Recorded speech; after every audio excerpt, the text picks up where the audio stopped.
Good evening, everybody. Thank you for joining us. This is Colorado Pilots Association Presents.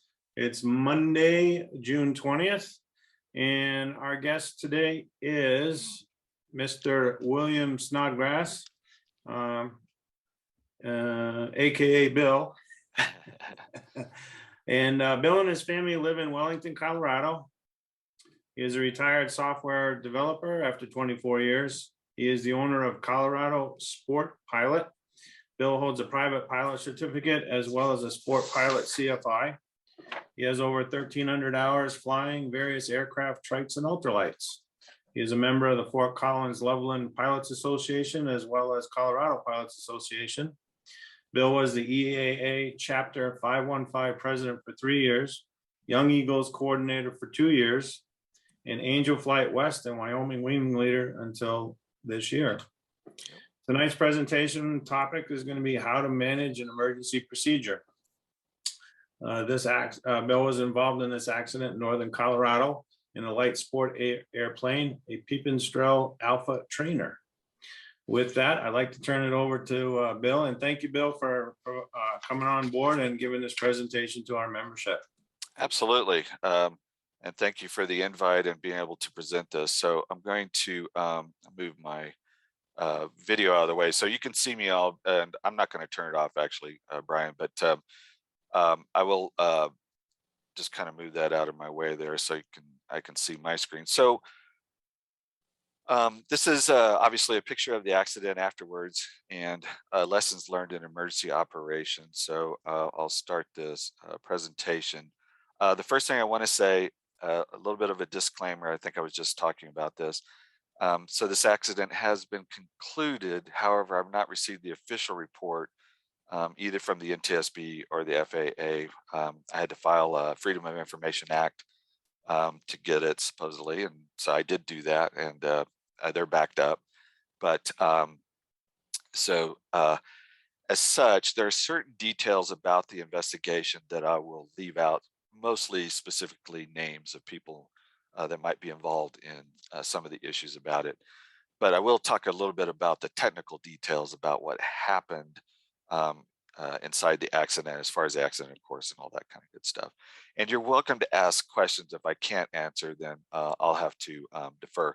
Also, as far as questions for the presentation, I will have a question and answer period afterwards. If you do ask a question during the presentation, I don't necessarily have the Zoom chat up, but maybe somebody can interrupt me if there's a burning question that needs to be answered. All right, so what I want to start off with is, this is a quote. You'll often hear this in talking about accidents. You won't rise to the occasion. You will default to your best training. I think you'll hear it as you won't rise to the occasion, but there's a way that I think this has been attributed to the Navy SEALs. It actually can be attributed as far back as Greek philosophers. But the idea is simply that we talk about in preparing for accidents and all of this kind of stuff, what's going to happen. And not everybody, I don't want it to sound like everybody doesn't rise to the occasion. Of course, people rise to the occasion every day. Human beings do fantastic things and amazing things. And so people go well beyond any training or any understanding of things. But for the most of us, in an accident or in a stressful situation, we're not necessarily going to rise to the occasion. We're going to default to whatever our best training is, to whatever our best understanding is, our best options. And in this accident, that was pretty much the case. So it's important to understand that training is very important. The intention of this presentation is, first of all, ways to be better prepared for an accident. And I want to kind of start this off. I'm not sure how many people are going to be on, and this presentation is geared mostly towards pilots. This is the Colorado Pilots Association. Obviously, it's meant for the pilots and emergency operations and all that kind of good stuff. But emergencies happen in all sorts of situations, and car accidents, of course, happen quite a bit. We talk about the safety of aviation, and it is safe relative to car accidents. Of course, cars are driven, millions of miles more and hours more than airplanes. But I also don't want to kind of suggest that, oh, you have to have a checklist when you get in your car, although that's not a bad idea. When we think about, uh, doing things like making sure, are you prepared in your car? Is your phone set away? So you don't text and things like that.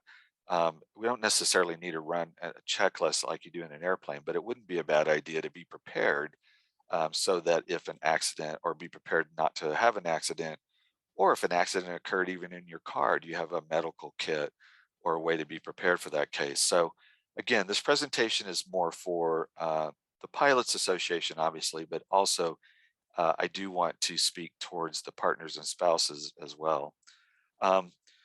Practice emergency operations, again, for pilots, this is really more the crux of the presentation. As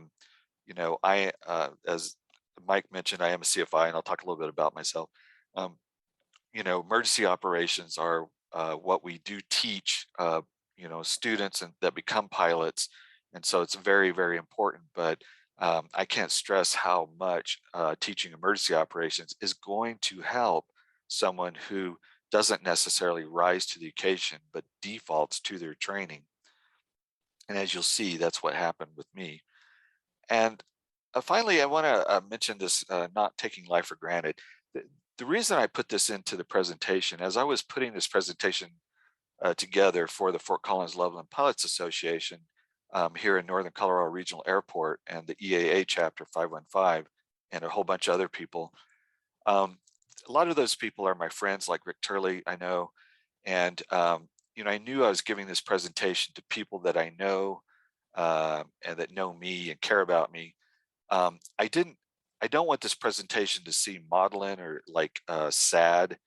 It is serious and has some serious moments in it, but I also don't want it to be aloof or characterized as, oh, well, he had an accident and he survived it and everything's okay.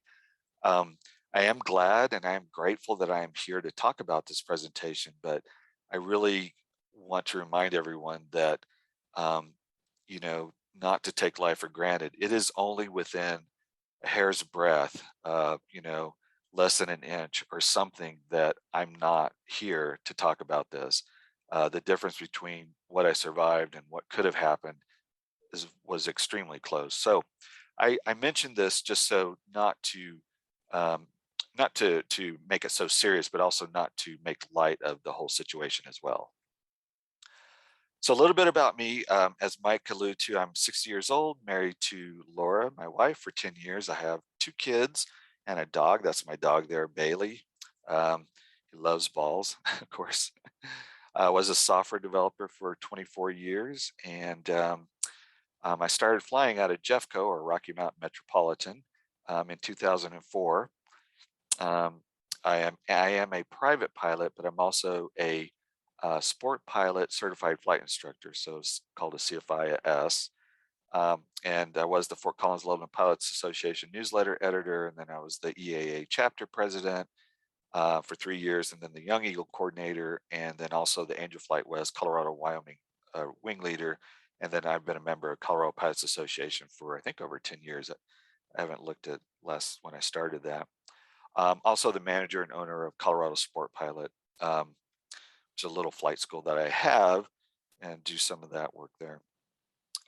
My pilot and command specs. So for the pilots, this is kind of, and for the accident, this is the kind of thing that they want to know, like, how long you've been flying and all that. So I've been flying since 2004. Again, a private pilot and a certified flight instructor sport. I had over 1,100 hours at the time of the accident. I think I'm up to over 1,300 now. I have many hours in a Diamond Katana, a weight shift trike, ultralights, the Remos GX, which I own, which is a light sport airplane, a Cessna 182, Cherokee 180, and other airplanes, RV-12. At the time of the accident, I had 120 hours as a CFI, so low time CFI, but a long time pilot. had been working on being a CFI for years, so but still a low time CFI in hours. And then the total hours that I had in the Pipistrel Alpha Trainer at the time of the accident was 33 hours. So not a lot of time in it, but a little bit. My last flight review was November 4th, 2020. That's when I got my CFI. So a little bit about the Pipistrel. So Pipistrel is a Slovenian company that builds primarily motor gliders. Their main competition is STEMI motor gliders, and I'm not sure how many people looking at this presentation are fly motor gliders, but um, they're a very common and very popular motor glider because they're cheaper than the STEMI motor gliders, not by a lot, but a little bit less expensive. So they're very popular motor gliders. And a motor gliders, for those who, by the way, I'm also intending this presentation to speak to people who are not pilots. So for people who are not pilots, that some of these terms that I'll be using, and I'll explain some of them, I want to mention, for example, that a motor glider is a glider that has a motor, and what it can do is it helps you take off and land. The really expensive motor gliders actually have a way that the propellers can be folded up. You turn the engine off, fold the propellers up, and bring the engine into the cowling, which decreases the amount of drag on the airplane, on the glider, and it can go a lot further. Um, most of the Pipistrel's planes have a very high aspect wing. So I want to talk a little bit about what a high aspect wing means. And so again, this is for people who are not pilots. Again, I don't know how many people on the call are, but it's, just bear with me here. This is again for helping some people understand the concept here, because it's important to the idea about the accident. So using, I think this is a bold method slide, using this example of a Schleichler ASH-31 glider and a Piper Cherokee, which looks like a Cherokee 180 or something, got the classic Hershey bar wing. The glider here has an aspect ratio of 33.5 to 1, where or excuse me, 33.5 aspect ratio, and the Cherokee has 5.6. And what this means is that the glider's wing, because of the way it's designed, can glide really far distances, and that's what you wanted to do. You don't have a motor in there, so you want a plane or a glider that can glide for very, very long places. The Cherokee, of course, has an engine, and so it's not necessarily meant to glide. And so where this is really, now the reason some people might ask, well, why not have, the Cherokee, for example, have a better wing in that regard? Well, the problem is you start adding weight to a glider, and then those wings cannot support it. So they're meant to be very light and carry 1 or 2 passengers at most, where the Cherokee can carry more passengers, more fuel, go further, that kind of thing. The relevance of these high aspect wings has to do also with the fact of something called the glide ratio.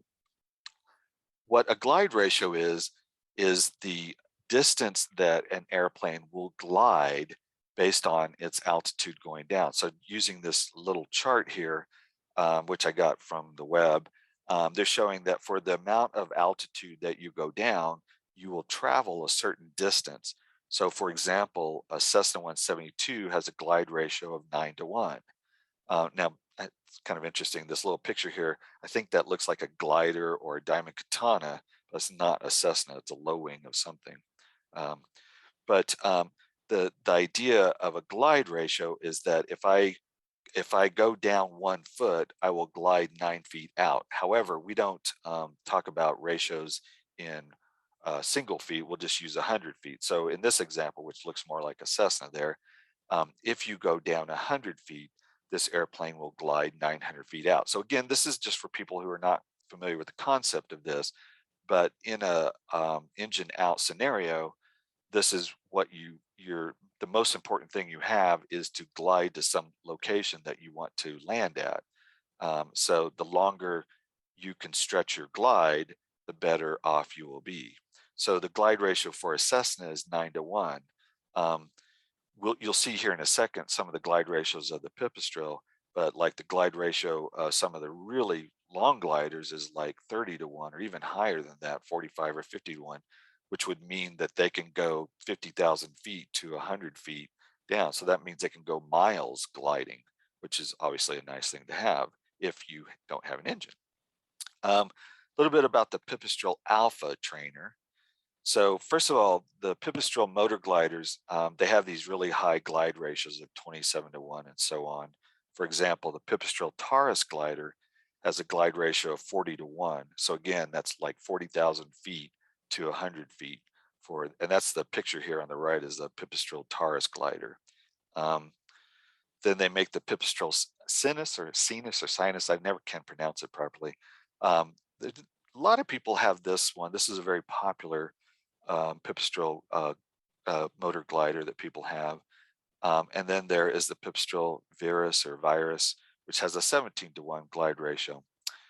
The Pipistrel Alpha Trainer was meant as a transitional trainer for the Sinus or Virus motor glider. Because these motor gliders are very slick and pretty fast, they can be a little difficult to land.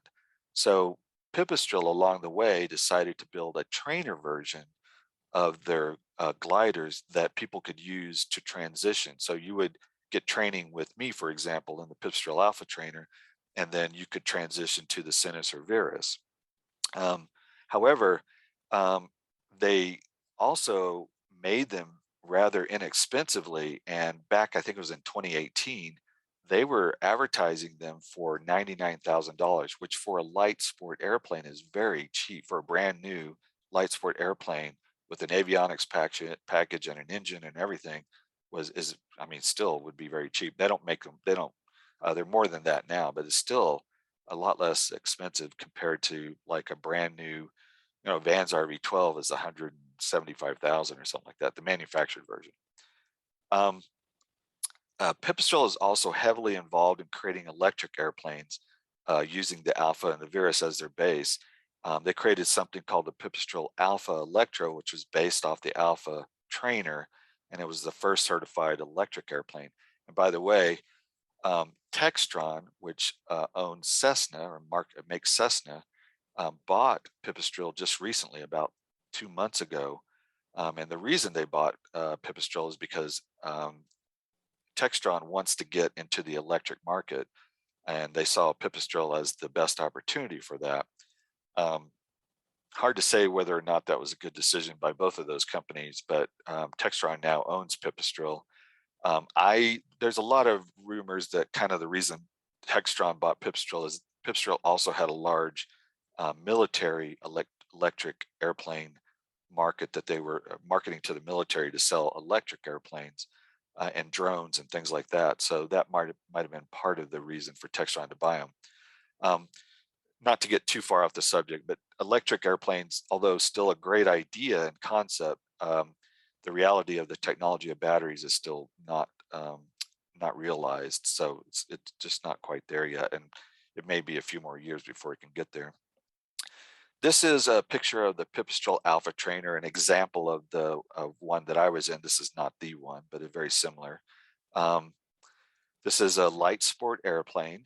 So for those that are unfamiliar with the category of light sport airplane, basically most general aviation airplanes like Cessna 172s, 182s, etc., or Cherokees, Piper Archers, etc., all of these, and Beechcraft and Bonanzas and so on, those are all what we consider general aviation airplanes that are standard type certificated by the FAA. They're approved by the FAA and all that. Light sport airplanes are airplanes that are designed, configured based on what was called the American Standards and Test and Measurements, or ASTM. It's now the International Standards Test and Measurement, which allows them to be at a certain type of configuration. And they also have to be at a certain style, so they can only be a two-seater airplane. They can't go any faster than 120 or 130 miles an hour, things like that. So that's what a light sport airplane category is. This one, this is a maximum takeoff weight of 1,212 pounds. For those who are familiar with light sport, the maximum takeoff weight is 1,320 pounds. This plane was actually lighter, requiring less takeoff weight because they couldn't put heavier people in it or more baggage.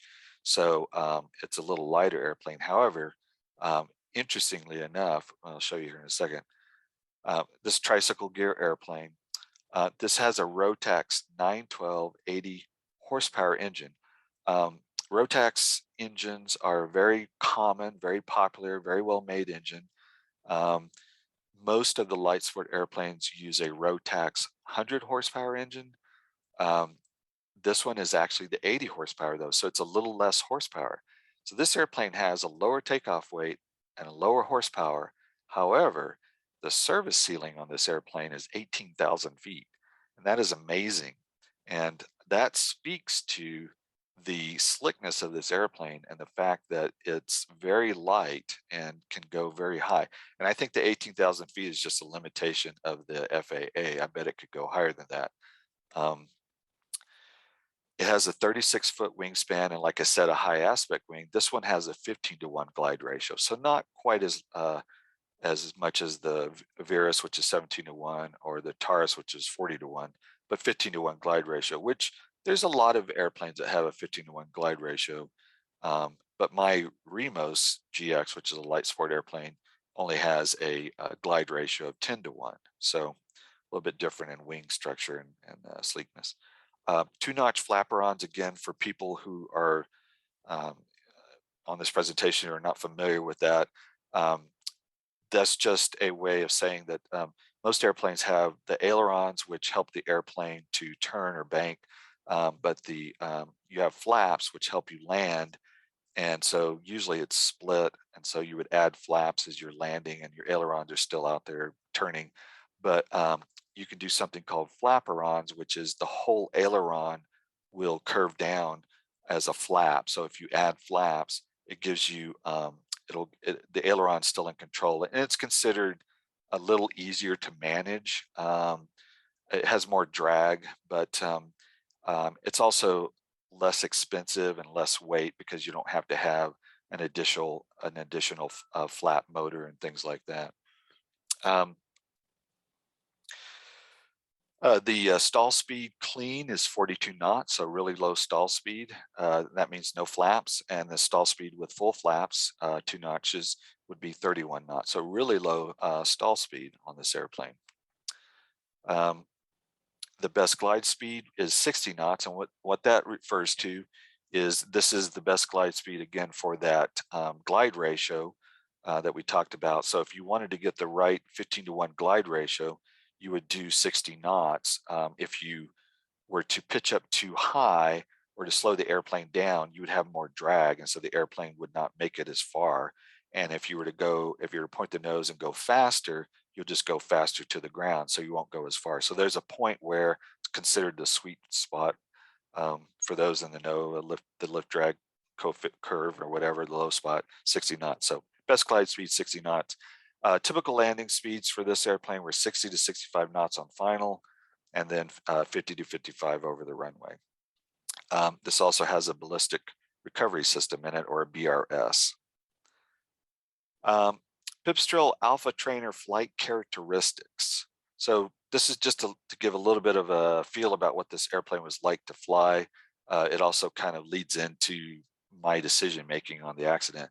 So it's a very docile and it's a very light airplane. I flew it back from Nevada to Albuquerque, and then Albuquerque to Fort Collins. And the flight from Albuquerque to Fort Collins, it was probably light turbulence, but for this Pipistrel, with that light wing loading, it was just, I was bounced constantly. It was very frustrating. I remember landing at Colorado Air and Spaceport, or Front Range, to get fuel, and was tempted just to leave the airplane there and pick it up later because I was so tired of getting bounced around, but I was desperate to get it back to Fort Collins, so I went and did it. So light stick handling characteristics, and what I mean by that is I would never let anybody who had never flown the airplane to take off in it. I will always, because that can kill you. People who are not familiar with it can be sort of be ham-fisted or over control it. And I tell people, when you fly this airplane, you want to hold the stick like a teacup, a very, very light touch. It takes off at about 50 knots. Like I said, best glide speed, 60 knots. Stall with full flaps at 31 knots. approach speed at 60 knots, and then you drop it down to 50 knots over the runway, and it floats tremendously. And this is, again, part of the key of the accident. When I first, well, first of all, when I got my transition training in this airplane out in Los Angeles and Fullerton, I had a really hard time learning how to land the airplane. It took me about 3 times to get my first landing in, because it just floats like crazy. So if you don't manage that airspeed properly and you get over the runway, you can't just bring it down to the runway. It'll bounce. You have all of this airspeed, and then once your wheels touch down, the airplane's so light it will just bounce back up. And in fact, this airplane had a gear a prop strike and the nose wheel collapse, because a man had bounced it, and he didn't do a go around. He didn't. He porpoised it, and it porpoised and then crashed onto the runway. But that was years ago, before I got the airplane. But I know that I remember when I got this airplane to Fort Collins, I remember one day trying to land it, and I had too much airspeed coming in on runway 15, and I floated it at least a mile down the runway before I got it down, got the airspeed down. And I was surprised at how much it floated, but it really really taught me about you got to just manage that airspeed and get it down, and try to keep that energy low as you get close to the ground with this airplane. So that is one of the characteristics of this airplane that I understood, is that it would float quite a bit. The history of this particular airplane. So it was originally purchased by Jim, the owner, and used in a flight school in Minnesota. It was moved to California as part of an electric project. So a guy in California, in Fresno, had a great idea of buying 4 Pipistrel Alpha electrics, and his plan was to use the Alpha electrics to do touch and goes, and then to use this Pipistrel, which had the 80 horsepower motor, for the cross-country portion of the flight training. And it's a great idea. Again, don't want to get too far off the subject here, but the electrics had a lot of problems. The first problem they had was it took them something like 6 hours to charge the battery, so it wasn't really useful to. And the battery power is only an hour, so you only had roughly an hour, like an hour and 30 minutes of flight time. So with your reserve, you really only had an hour, and so they couldn't really, you would fly it for an hour and then bring it down, and then it would just be charging all day. Plus, they had to build air conditioners to cool the battery chargers. But then the second problem was they kept blowing the power converter in these things. So they would give them full power and take off, and it would blow the power converter, and then the battery would stop working, or they wouldn't get any battery power. So the Pipistrel came back and said, oh, well, you need to just use 80% of power. And of course, in a flight school, on flight school, that doesn't make sense. So the other thing was the FAA had not certified these. So the whole plan was kind of a, I don't know, shot to the moon kind of idea, and it was a great idea, but it just didn't pan out. I don't think they really thought it out. So what happened is these Pipistrel Alpha electrics just sat there for 2 years, and the 80 horsepower sat there too. So the owner contacted me and said, can you put it in your flight school? And I said yes, and be glad to. It was eventually ferried to Las Vegas, Nevada from Fresno, California in early 2021. And it was then flown from Las Vegas to Albuquerque, New Mexico by me. And then I flew to Fort Collins, Loveland, where it was added as a leaseback to my business. It had just had an annual 3 days before in Longmont, Colorado, before the accident. So again, don't want to get into too much of the details of some of the investigation, but if anybody knows people in Longmont, you might have an idea who that person would be. I picked it up from the annual and brought it back to Fort Collins. And in fact, I actually did. I did a bunch of touch and goes in the pattern. I mean, any airplane that I have somebody else work on, if you're going to do an annual, you should always like stay in the pattern and do a touch and go and make sure that everything's working. In case you have a problem, you can always land back on the runway. So I had a student, we did that, it ran fine. I did probably an hour and a half, flew it back to Fort Collins. So this is the day of the accident. So let me get your bearings here.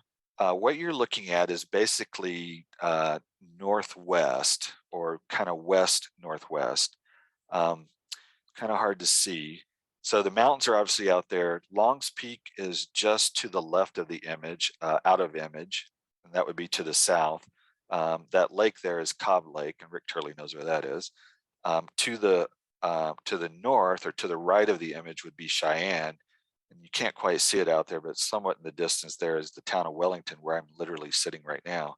And then off in the distance, that little sort of reddish line, that's called, I think, Redstone Prairie. It's a little state park. And then the building, there's kind of a building by that lake, and the west of that lake is the Budweiser Anheuser-Busch plant, and I-25 is running here from south to north.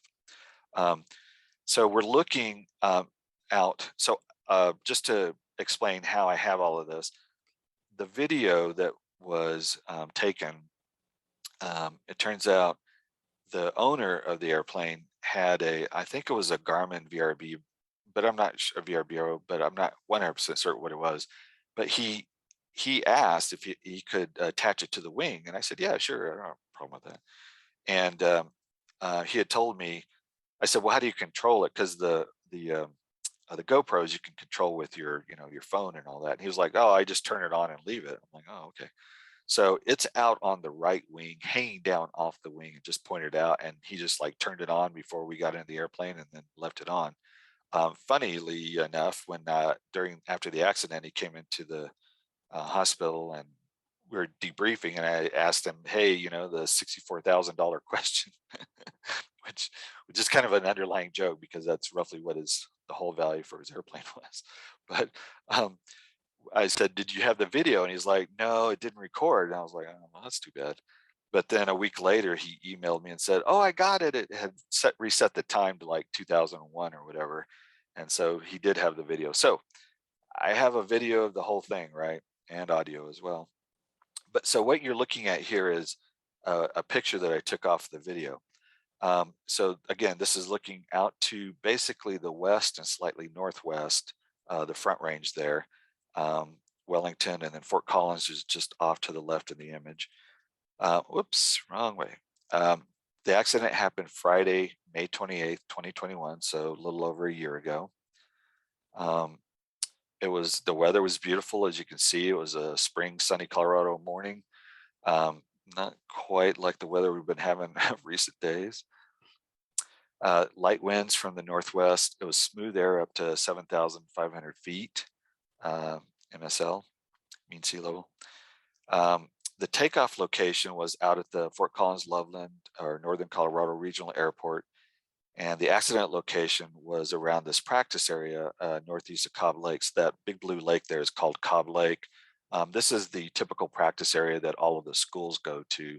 My school, as well as the flying school and Leading Edge and Ames, all come out here, and this is where we practice all maneuvers and things like that. This was the location that I landed, or crash landed, and that it's called Snodgrass Field now.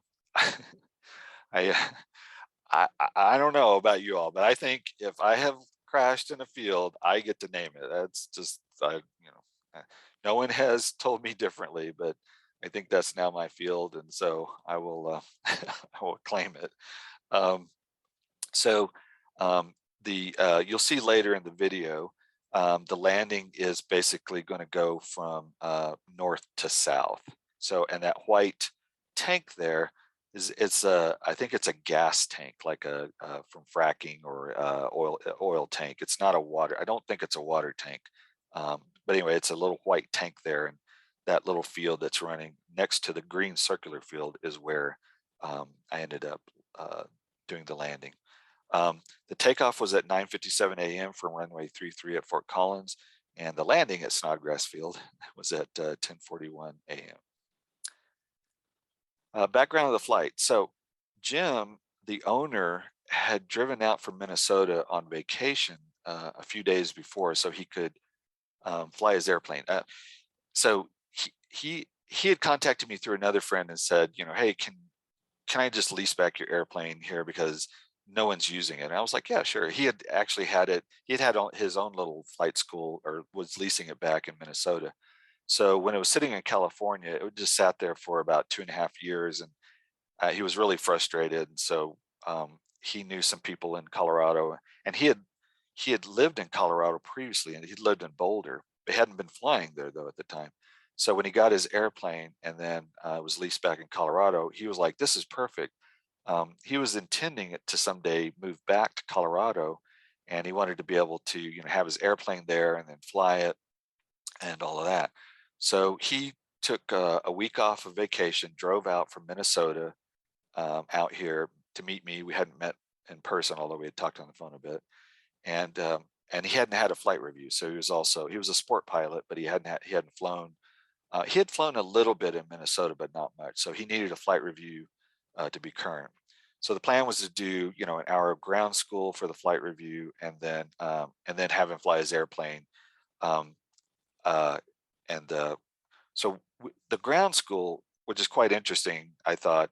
He actually, when he came out, he said, I said, well, what do you want to talk about? He says, well, I want to fly to Crested Butte with my airplane. And I was like, well, okay. He had some relatives out there, and for those on this call, you might know, I've taken the Colorado Pilots Association mountain flying course, and I love that course, and I highly recommend it to any of you that are on there who haven't done it. It's the best course ever for mountain flying. Um, but Jim had not done that, so he didn't really understand what was involved. And he thought, well, I'll just get into my Pipistrel Alpha and just head over there. Now, first of all, that Alpha Trainer is more than capable to go out to the mountains. And also, he legally could do it, but he also didn't understand what more was required, such as density, altitude, and mountain wave, and approaching passes, and all that.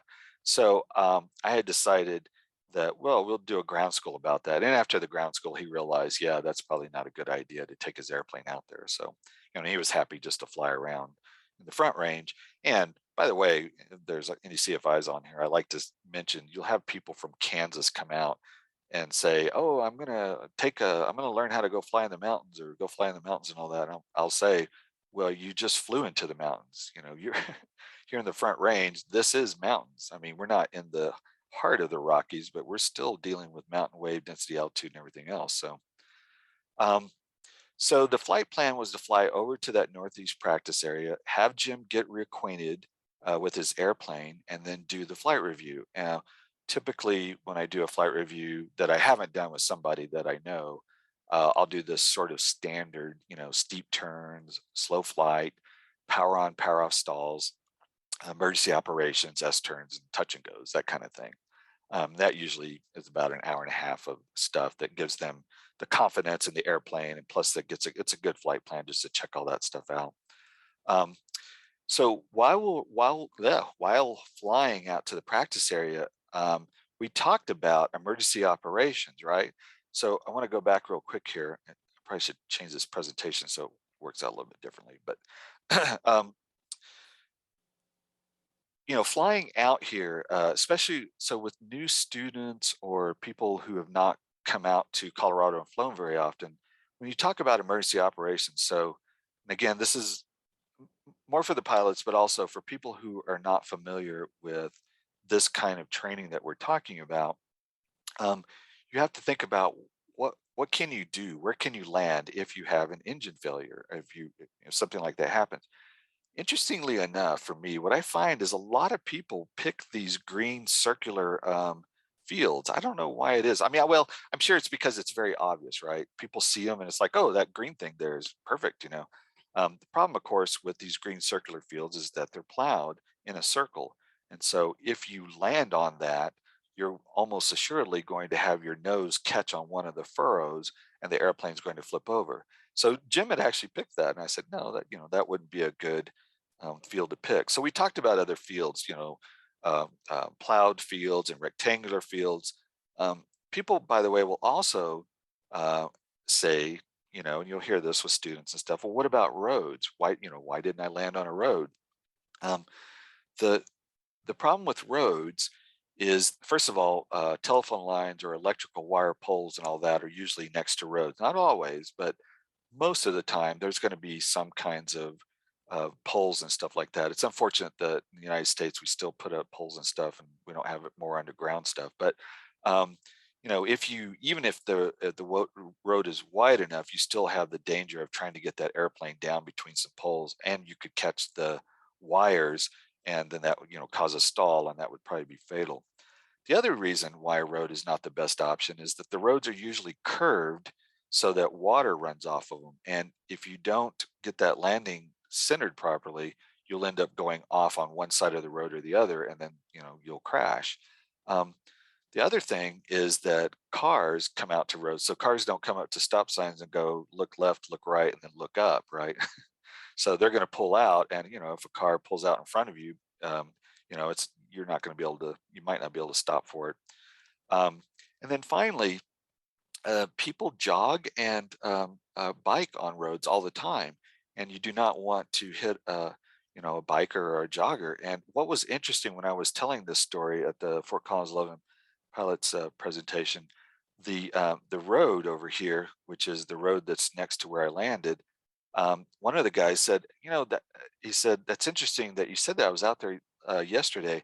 They call that roller coaster road because a lot of people like to bike it. It's a very gentle kind of up and down road, but it's very commonly used for bikers to ride out there, and some joggers too. So anyway, roads are not generally the best decision unless that's all you're left with. Finally, if you don't have roads or fields, you can land in a lake, but a lake, of course, the chances are you're going to flip over, and if you get yourself knocked out, you may drown. So that's why those aren't the best choices. But we had this conversation. So we literally had this conversation with Jim when we were going out to do the flight.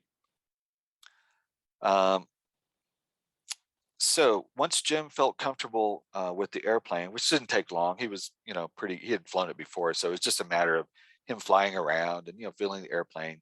I said, okay, let's start the maneuvers. So we started doing the maneuvers. We went up to 7,500 feet. And just so that you know that, I mean, as a certified flight instructor, we like to do high altitude maneuvers. The FAA recommends 1,500 feet, but I like to do them at 2,500 feet because if you have a problem, an emergency, you have more altitude, right? So I did that smartly. So emergency. Hopefully I'm doing okay on time here. I think so. Um, so I had just demonstrated what's called a power on stall, also called a takeoff stall, um, to Jim, and then given him the controls. We were about 7,600 feet MSL, or 2,600 feet facing north. Now, a power on stall, for those again not familiar with that, is just it's simulating as you take off in the airplane and you're not paying attention and you stall the airplane. By the way, that's the most leading cause of stalls is a power on stall. And I think it's because everybody's looking at their iPads and things. Sorry, that's an aside, but it's my little teaching moment to people. Stop looking at your iPad when you're taking off, or whatever your avionics is. But people will stall. So the idea is to understand how that feels and recover from it so that you don't have that happen. So we were doing that. I had just given Jim the controls, you know, his controls. And so what he was going to do was basically slow the airplane down just enough so that it was simulating a takeoff, give it full power, pitch the nose up, and then hold that stick back so that it would stall and then recover. So Jim took the controls, he began to set up for the maneuver, and he began to add power, and he said, "The throttle's loose." And I said, "What?" "The throttle's loose." And I said, "My controls." Now, again, just to reiterate, I'm pilot in command. Jim had not had a flight review, so he was not legal to be pilot in command. Even though it was his airplane, he was the owner. As the flight instructor, I had to be pilot in command. I just took over. I mean, it wasn't a problem at all. I never at any moment said, "Oh, you know, you figure it out." But I knew that I was going to be piloting control. We even talked about that before we took off, that I would be in charge in any emergency situation. So, um, And then so when I said my controls, I did what any one of you would do, which is I pushed that lever back and forth and it was loose. And I could feel the throttle cable under my left hand. I was sitting right seat, so the throttle was on the left-hand side. So I could feel the cable with my left hand. I could feel it was loose. And the engine power went to idle. So idle for a Rotax is about 2,000 RPM, but the engine's propeller was windmilling, so it was about 2,300 RPM. But the engine, of course, hadn't died. And then I had the Sully seconds, or the startle effect. And I don't know how many of you have taken the startle effect course. There's a whole little course about how to deal with that. And again, this has to do with this idea of rising to the occasion. If any of you have seen the movie Captain Sully, or Sully, I think it's called, you know that there's the main crux of the movie is that, I don't know if it's FAA or NTSB, but they felt that he could have made Teterboro or LaGuardia with the airplane instead of landing it in the Hudson. But what it was pointed out in the movie is that the people, when they simulated the accident, they turned immediately, like literally when the accident occurred, they turned immediately to Teterboro or LaGuardia and were able to land the airplane. Captain Sully pointed out that this was unexpected. Having birds strike for both engines going out was not something they expected. And I think it was like 17 seconds before they really kind of figured out what to started going through everything. And by that time, it was too late, and he landed in the Hudson. Well, I had the same effect, which is I remember thinking, really? This is really happening to me? Really? And it's an interesting thought about that. And I've actually written a blog about that. Like, why did I think I was so special? And just very briefly, and I think this is important for people to understand, we as human beings think we're special and unique. We are. I mean, we are special. We are unique in our own ways, of course, but we're not so unique or special that we're never going to have an accident. Life is full of accidents and people passing away and things happening, and we're not as in control as we like to think we are. And that was it. I was a EAA chapter president. I was Angel Flight West wing leader. Was a flight instructor. I had my own business. I was on top of the aviation world. How in the world could I have an accident? It just never didn't make sense. And it's a silly thought, but I really believed that this would never happen to me. So I remember thinking, this is really happening to me. So I was stunned, I was startled, and I didn't do anything. And I lost about 400 feet, or whatever it was here, 600 feet of altitude as so we're 7, yeah, so 400. I lost this altitude as I started descending because I was not paying attention. Literally, the airplane by itself started to turn and go down. I was not in control of anything because I didn't believe it was really happening. So emergency. So aviate, aviate, aviate. I teach my students aviate, communicate, navigate. There's different ways that instructors teach that, but basically do something, right? So this is where the training kicked in. Emergency operations. I teach this all the time to my students. And of course, I was taught this by my instructors and all that. So here we go. So I'm it's time to aviate, time to do my thing here. So I tell Jim, let's pitch for best glide speed, 60 knots. Now I'm still pilot in command, so I'm doing it all, but I'm talking to him. I'm just kind of talking out loud. So we pitch the airplane. In other words, we let the airplane's glide speed be, or its airspeed be at 60 knots and maintain that. And I think I trimmed for it. I'm pretty sure I did, but I felt like I kept it at 60 knots. I was watching it quite a bit, which is the best glide speed. Oh wait, time out. What happened? So, so as I was doing this presentation, as I was putting it together, thinking about this, I realized, especially for the pilots in the audience, they're like, wait a minute, stop, hold the horses here.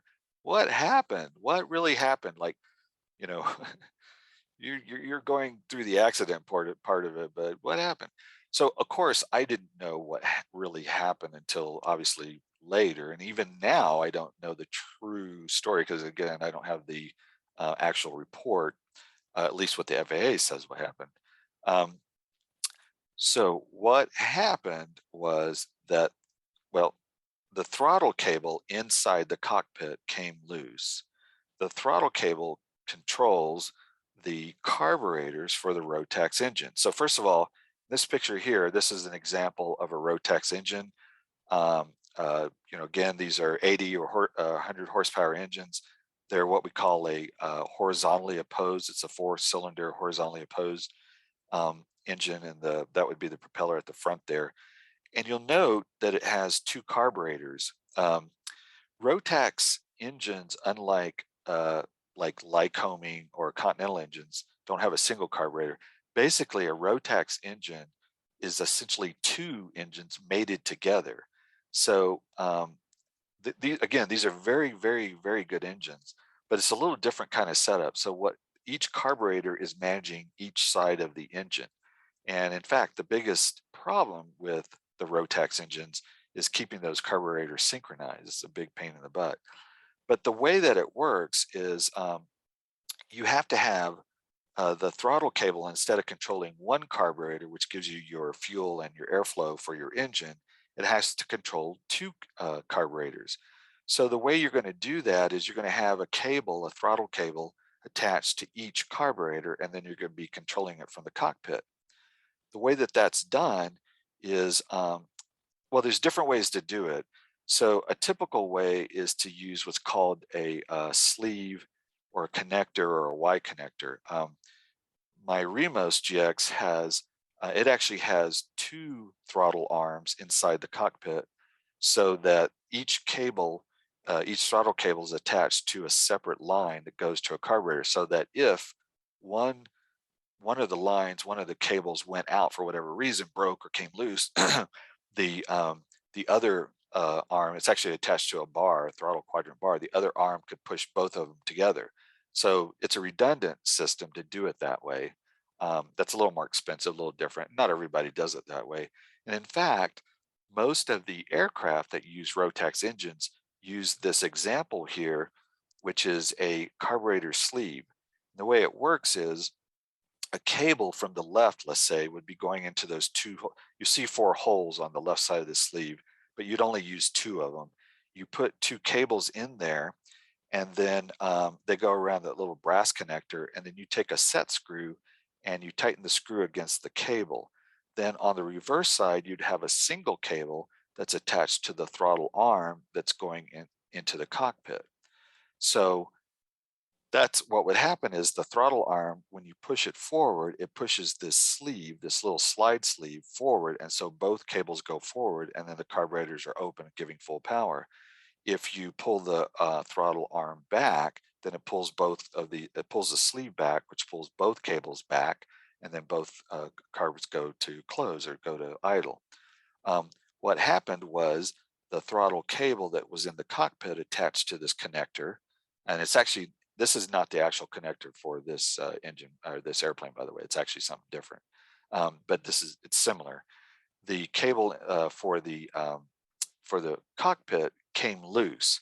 Now the set screw came loose. You note too in these pictures here, the throttle cable has what we call a solder nipple or a solder end.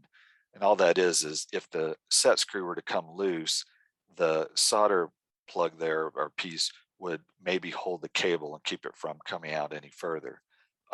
However, that was not the case in this one. And so what happened was the throttle cable for the inside the cockpit attached to the throttle connector inside the firewall or inside the engine compartment came loose. And in fact, well, I'll tell you about this in a little bit. I didn't believe it really came. I could feel it with my hand. So I'll show you what happened here. So I've done the aviation piece of it, right? So aviate. Now, so I'm set up for best glide speed. Next is navigate. So we need to pick a field, and looking to the left and right, we both simultaneously pick a landing field to the right. the Pipistrel Alpha Trainer, the windows are a plexiglass that goes almost down to the floor. So the visibility is really, really good. And so we could see very easily to the left and right. What you're going to see here in this picture here, this is taken from the video as we were, this is about the point of time, about, this is a little bit about a third of the way through the accident. It's about the time we were picking the field. What you can't see, because the camera is not a wide field camera, you can't see everything left and right. So you couldn't see how far this field to the right went. So I saw it as a very good option because it was long. It was a mile long. Um, these are, if you're familiar with county roads, they're all mile long counties, squares and all that. Some people will say, by the way, why didn't you pick that, that grass field down there, these little plowed fields down here to the left or right or whatever. You can't tell from this picture, but these are real short. They're not even, they're probably quarter mile in length. And oh, that's another thing too. Some people also, when I tell this story, or I tell this to people who are not pilots or whatever, and talk about fields and where to land, they'll say, well, what kind of field would you want to land on? And I'd say, well, one with a runway on it would be my preference. that would that would have been the field that I would have chosen first of all. And we'll talk about that. Did I have that option? But in any case, this was the view that Jim and I had. And so we picked the field to the right. So navigate. So we're going to head to that field. And that was my next step. Okay, engine. So when I teach emergency operations, and we're talking about this, right? So we talk about aviate, navigate.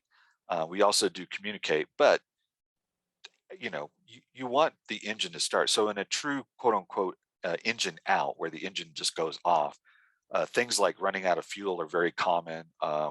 If the engine has a mechanical problem or whatever, oil issue seizes up, or but other things like the fuel selector valve is turned off, or the things of that nature. You want to try to start the engine if it's at all possible to start the engine. That's what you want to do, right? So there's a whole procedure in what to do in most airplanes on how to start for an engine out. And then if you can't start it, then you're going to be landing. However, in this case, the engine was already running. Again, the carburetors had gone to idle. And by the way, let me mention one other thing about that little piece of the investigation that I could not talk about before. The Rotax carburetors have a spring on them that pulls them forward so that they will actually go to full power if something like this happens. These carburetors were set to idle, and we don't know why. We're not sure if it was done at some other maintenance, or if that's how Pipistrel wanted them. The problem with going to full power is that that's hard to manage. So if the carbs had gone to full power, what would have happened is I would not have had an emergency landing. I would have been flying up in the air, and I would have been climbing and climbing and climbing. Now, I will tell you that I would have much, much, much preferred to have full power, because I could have simply have kept climbing, declared an emergency, and then got over the top of Fort Collins, and then just cut the engine, turn the engine off, and then glide down to the runway. And if I needed even a little bit of power, I could probably turn the engine back on. But I didn't have that option. The carburetors went to idle, and so they were running at 2,300 RPM, which is roughly idle. It's the windmilling was causing about 300 more RPM.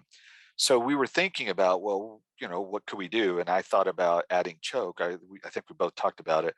But when we pulled the choke, of course, all we were doing is introducing more fuel into the carburetor, and the engine started to cough, and I didn't want to have it die. So I went ahead and turned the choke back off. And it's kind of a funny thing to think about that, because I didn't really think about what I was doing. Having the choke, kill the engine, I just thought having the engine running was better than not. I mean, even though it wasn't really doing me any good, it was still, in my mind, the peace of mind was more like, okay, well, it's still running. And it was pointed out to me, and I don't know if this is true or not. I haven't really done the aerodynamic math of it, but that windmill, the propeller windmilling probably gave me a little bit better glide than if it had stopped and that would have been more drag. So because it would have been, not moving. So, oops, did that too fast. So while we were doing this engine piece of it and all that, like I had said, I did not believe that the throttle cable had come loose. So I literally pulled on the cable and I pulled it all the way out of the cockpit.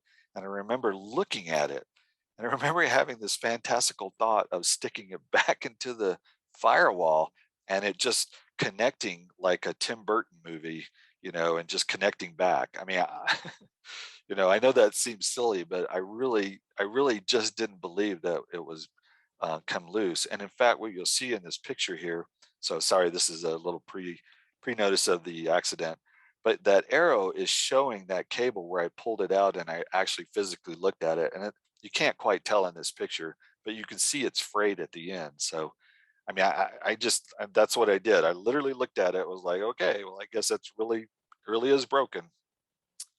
Okay, so aviate. I've done that. Pitch for best glide speed, navigate, found our field. Nothing about starting the engine because there's nothing we can do. And now communicate. So I need to now, talk to the, to the somebody and let them know we were on the tower frequency for Fort Collins or Northern Colorado Regional Airport. And the controller for that day was John. I don't remember his last name, but I actually kind of knew him. And they were working a busy morning. It was a typical kind of busy stuff going on. And so I did my Mayday.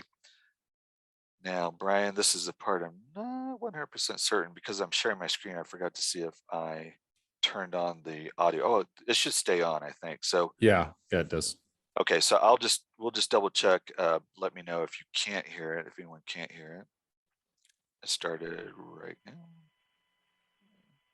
Mayday, Lightfoot 119 Juliet Papa is 12 miles to the northeast at 7,200, 2 souls on board. We have an emergency landing. We'll be landing in a field out here. Mayday, Mayday, Mayday. 119 Juliet Papa, engine out. Lightfoot 119 Juliet Papa, NoCo Tower, Roger. Do you have your coordinates? 12 miles to the northeast. I don't have coordinates, sorry. All right. Lightfoot 119 Juliet Papa, Roger. So did you guys hear that okay? Brian? Yep, we did. Okay, cool.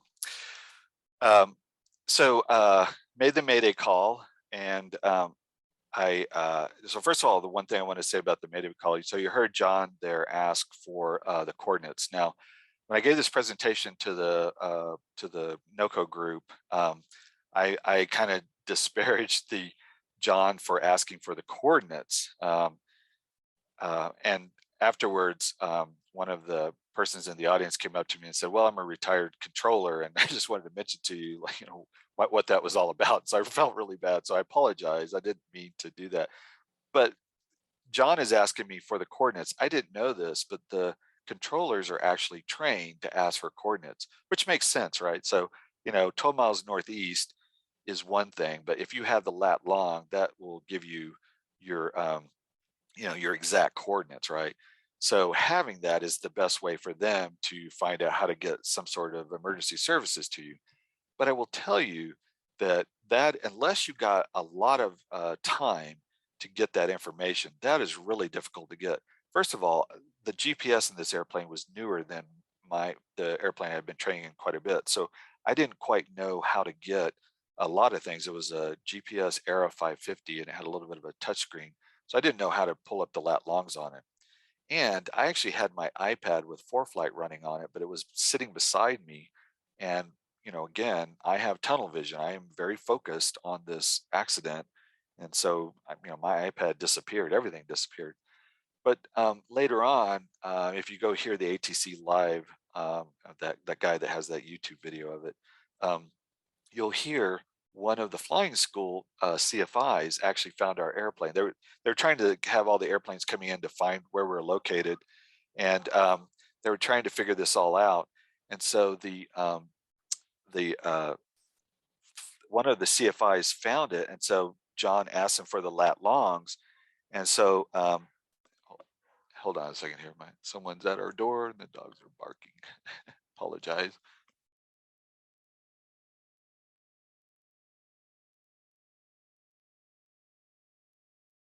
So the CFI was trying to give John the lat longs, and John was misrecording them a couple of times trying to get them. So getting lat longs, just getting them and giving them to the guy is very difficult and very confusing. So I don't know that that's the best way to try to get that information. But again, I couldn't do it. And I did the right thing by saying, you know, I'm not able to do that. And I even apologized, like, sorry, which I didn't have to apologize for. All right, so I have done my aviation, I've done my navigation, and now I'm doing, I've done my communication. So I need to prepare for the landing, and this is going to be the last part of this piece of it. So I tightened my seat belt. Oh, hold on a second here.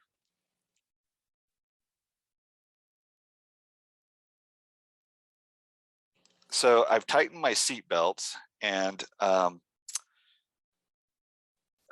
one thing that happened is I did not tighten my own seat. I told Jim, tighten your seat belts, but I did not tighten my own seat belt. We'll talk about that. Field high, full flaps, forward slip. So one of the things here that we talk about in emergency operations is that the most of the time when you're doing these kinds of things, you're going to be very high because you typically don't want to be too low and too slow for the for your field. Because if you don't make it to the field, you're going to hit something, right? So you're almost always going to be a little bit high. So if you're high, what you can do is you can add flaps, and then you can do what's called a forward slip. And again, for people who are not familiar with that, that is where you sort of turn the airplane sideways to get a lot of wind resistance, and that helps you go down faster. So that's what I did. You'll see this on the video. So I did field high, full flaps, and a forward slip. And then I did the land crash. I mean, it's called crash landing, but I landed and crashed. So, okay. So I do want to have a little bit of a warning for people. It was pointed out to me when I was putting this presentation together that, with this, the audio, there's no cursing on it, but I do want people to hear at the end what happens. My leg's broken, so there's a little bit of a noise there. It's not, I think it's important for the intention of the accident, but again, it's nothing really terrible. But if people are uncomfortable with that, then I totally get that, and you can stop listening for a little bit or do whatever you want to. I'm also going to have some pictures of the X-ray, and so you'll see some broken bones and all that. So what I'm going to do is I'm going to go out of the presentation here and go to the video. What I'm going to do with the video is I'm going to play the whole video all the way through so you can kind of see it. It's I'm not playing that. We were out there for over an hour or so, and so I'm not playing that whole part of the video, just kind of starting with the accident, and so that you can see it all the way to the ground, and then you can hear it. I'll come back to the video just to show a few little pieces and stuff. So we'll start this here. All right, so this is starting. So Jim is going to be doing the power on stall. Looking at this, first of all, looking at this video, just to give you a context real quick here. This is the town of Wellington. Again, this is literally where I'm at. I'm actually sitting right there. This is looking to the northwest. The town of Cheyenne, city of Cheyenne's off to the north here. And then Fort Collins or Denver is to the south here. And this is I-25. So just to give you some kind of context of where we are.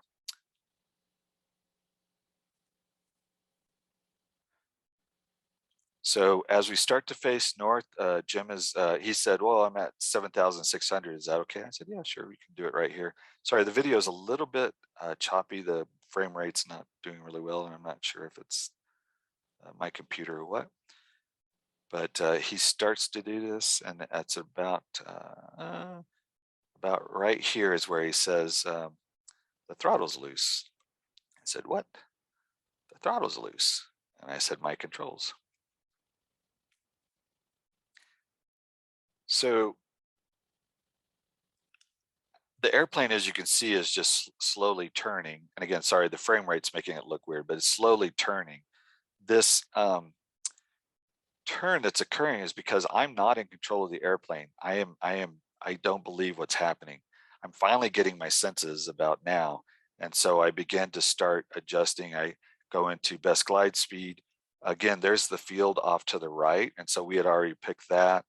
You know, starting the engine, nothing we could do there. Pull the cable out, make the radio call about here, mayday, mayday, mayday, which other people were out there and they said they heard the radio call and they said it was really good. What I'm going to do once we get closer to the landing, I'm going to turn the volume up. You're going to hear wind noise at first, and then you'll hear it as it stops. Actually, I'll do it right as it stops, so you don't hear the wind noise. And I'll just stop talking right now.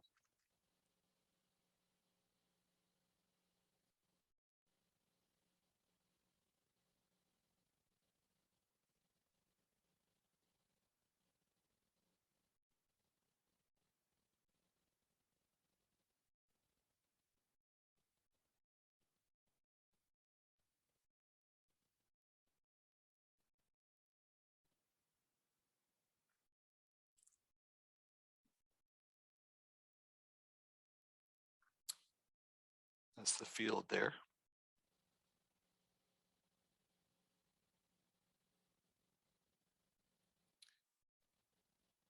Again, I know I'm high, so I'm going to do a forward slip, and that's starting right there. So left aileron, right rudder.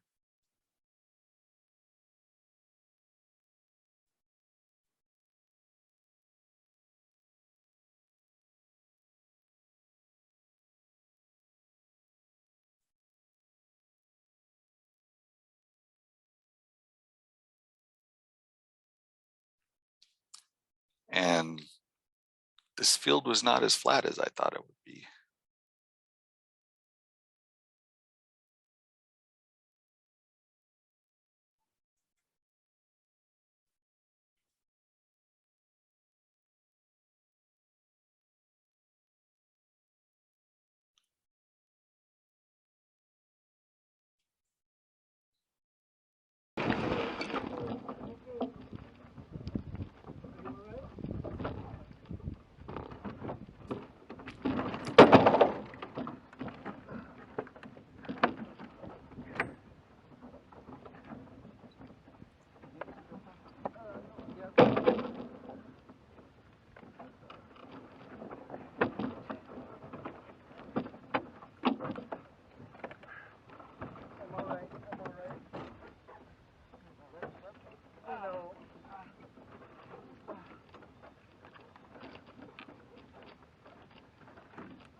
Leg. I'm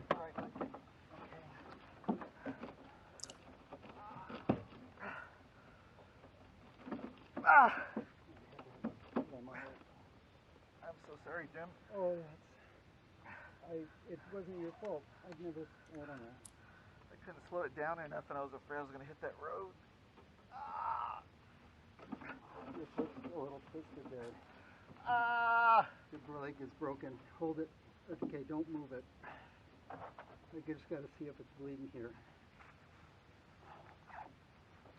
You're bleeding. On my leg? Yeah, I think your leg is bleeding. Oh, my head's bleeding too. Your leg is. Okay. First of all, hopefully everybody was able to hear that, but I'll kind of reiterate what was said sort of at the end there.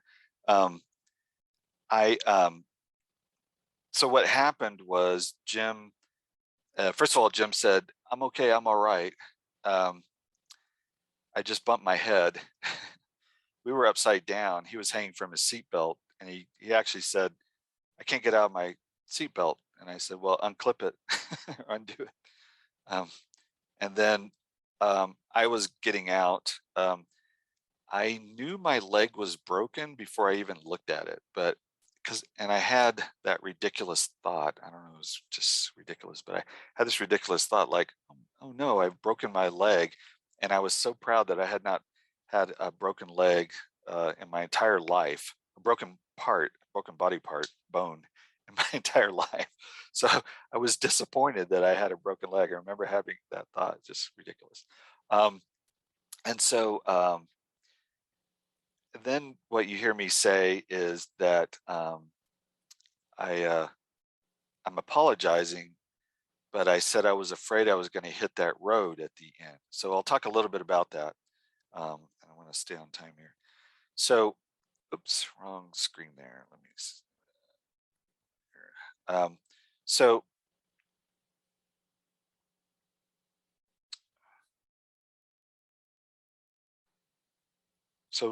after we've stopped and crashed, I got out and I slid out onto the wing and was kind of resting there.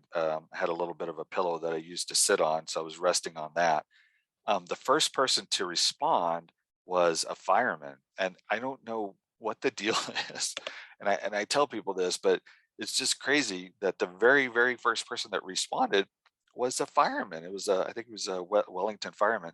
So I think like firemen or first responders are just driving around looking for accidents. They're like, oh, cool, there's one. So, and then these two Hispanic gentlemen showed up, and they were like arguing, but they were discussing my location, because the Hispanic folks' phone was saying I was in one location, and the fireman's phone was saying I was in another location.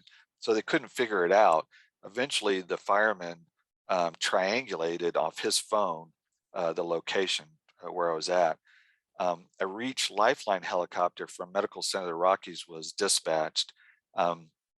The fireman just felt, and I think rightly so, that I was getting shocky and starting to get a little bit, woozy or whatever. I was conscious, of course. Jim again had some bumps and bruises, but so he was walking around. But while I was doing this, I was waiting for, I was sitting here laying on the ground. And so I had my phone, but I didn't have my glasses on. So I decided to text my wife, who was in Estes Park with her mom and a friend, and they were out there doing some stuff. And so I was texting, and I texted emergency landing, broke her keg. And she thought that Jim and I had decided not to go flying and had gone drinking, and then we broke the keg. So she was a little put out. So then I sent her this picture. I thought it would be more dramatic because I had blood coming off of my head, but it was pretty dramatic to see the wheel up in the air. So then she called me and was like, "Oh my God, what's going on?" And so she came out. I want to kind of out her a little bit here. She was in Estes Park, and as a way to say thanks to Dave's Barbecue, there's a place called Dave's Smoking Barbecue out there, and it's really good. And so after she got off the phone with me, and the first responder said, it's okay if the helicopter's coming.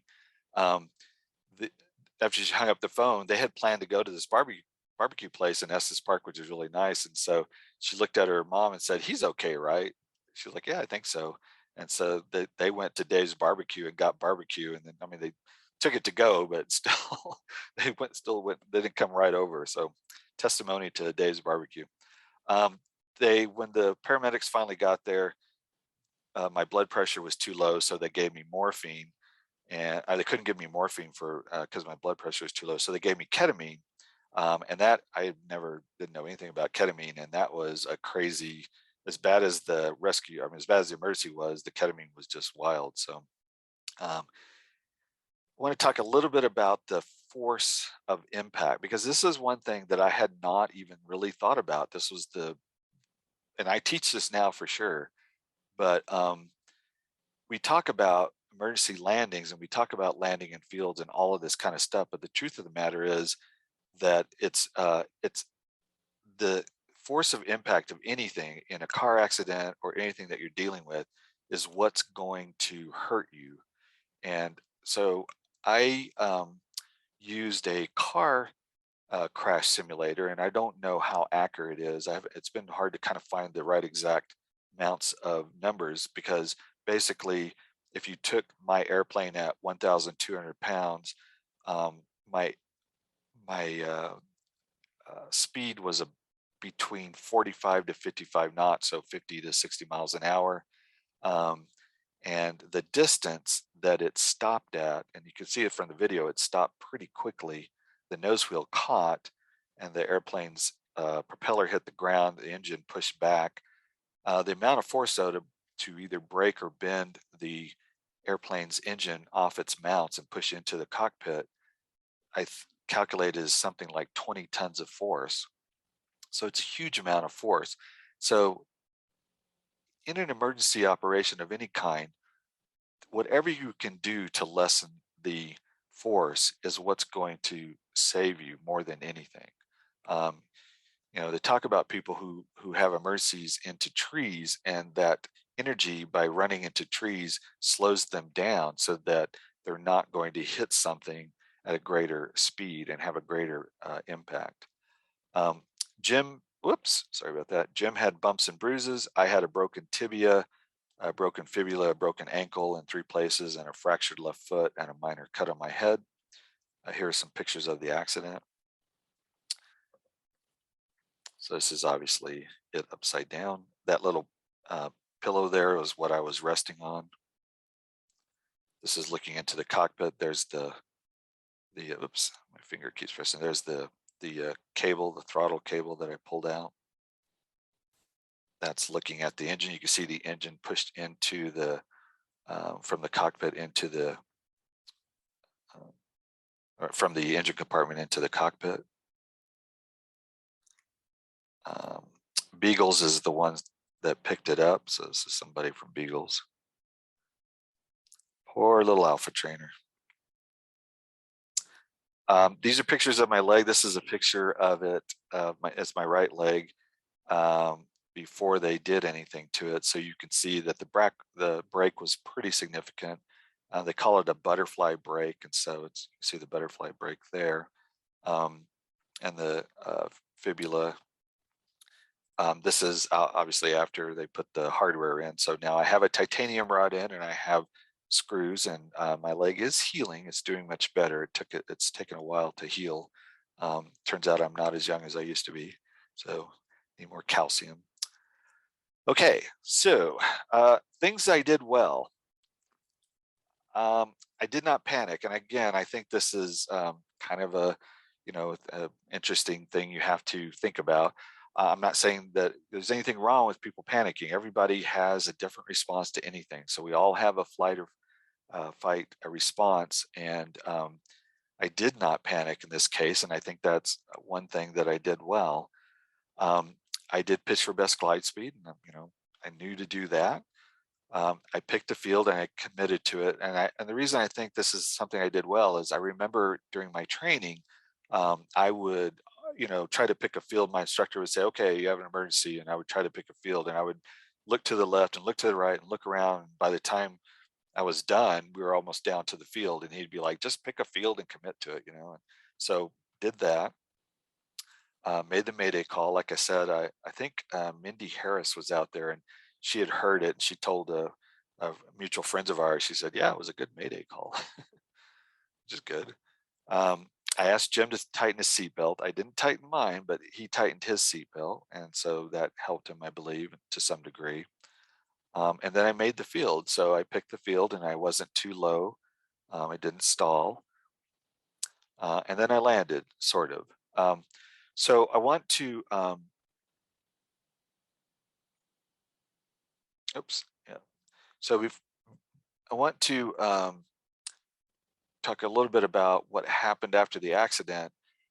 In the hospital, I was pretty depressed.